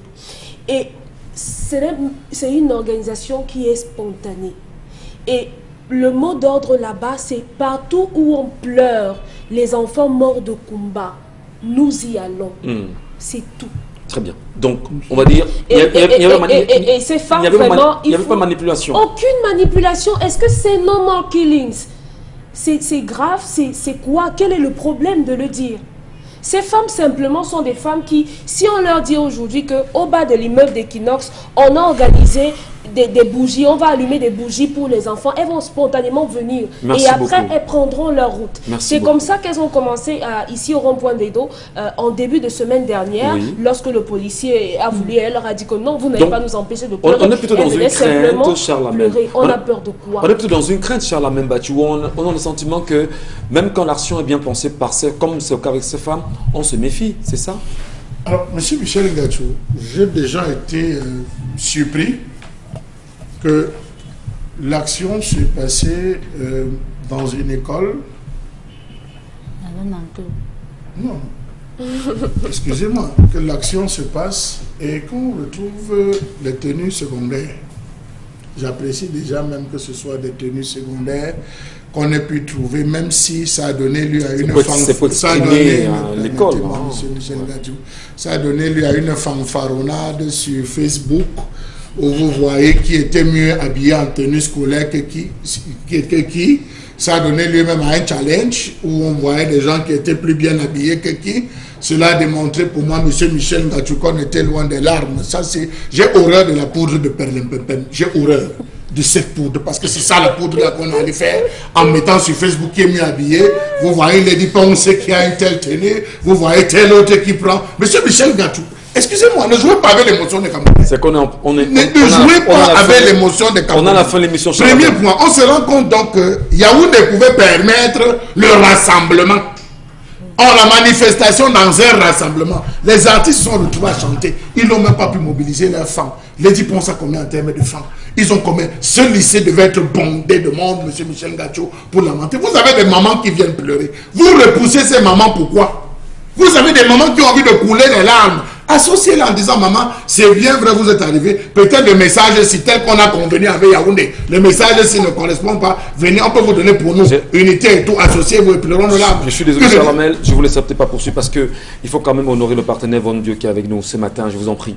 Étant donné que nous sommes tenus par le temps et il est là, Consti l'amène pour nous parler de Von Bio. Consti. Alors une fois de plus, c'est bien entendu pour parler de ces compléments alimentaires qui entrent encore en ligne pour ce mois de novembre 2020, étant donné que la grande promotion se poursuit jusqu'au 15 novembre 2020 à l'occasion de la journée mondiale du diabète. Oui, ce complément alimentaire, le Van Bio Oméga 3, permet de réduire les complications du diabète et de nous prévenir contre les AVC. Le Van Bio Oméga 3 permet également d'assouplir nos articulations. Il est important de consommer de temps en temps les oméga 3, et les oméga 3 qui se retrouvent dans le Van Bio sont les oméga 3 de très très bonne qualité qui nous viennent tout droit des laboratoires Celorex aux États-Unis d'Amérique.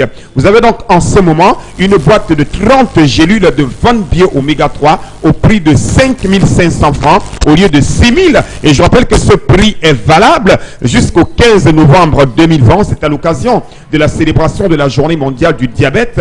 Et votre Van Bio Oméga 3, comme les autres Van Bio tels que le Van Bio Detox, le Van Bio Gastro, le Van Bio Libido, le Van Bio Sleep, le Van Bio Lotion sont en vente du côté du magasin 1001 Tapis. C'est à Douala au Cameroun, en face du palais d'Ika. Nous allons également nous appesantir sur ce lait de toilette pour diabétiques. C'est un lait de toilette qui est réservé uniquement aux diabétiques. Ce lait de toilette permet d'embellir, de nourrir et de protéger la peau des diabétiques. Donc j'attire l'attention de tous nos amis diabétiques qui nous écoutent ce matin. Il est important de venir au magasin 1001 Tapis et d'acheter en ce moment votre lait de toilette pour diabétiques à 5 500 francs au lieu de 6 000. Donc profitez de cette promotion. Voilà. Profitez de cette réduction pour avoir une boîte de Van Bio Oméga 3 à 5 500 et votre lait de toilette à 5 500 francs. Nous livrons dans tout le Cameroun. Merci beaucoup. Et c'est intéressant. Je voudrais déjà vous remercier, vous aussi, Consti. Remercier Charles Membatu aussi présent. Bonbon Bengan, merci également. Dominique Audrey, très souriant. Je ne sais pas tout ce qui l'amuse en même temps. Bah ouais, il est toujours en colère, je sais pas. Il y a une femme qui a terrorisé un homme. Donc, elles sont gays. Merci à vous les femmes, merci Karine, madame, monsieur, merci à vous. Lorsqu'il sera 10 h demain, nous serons encore là pour vous servir. À demain.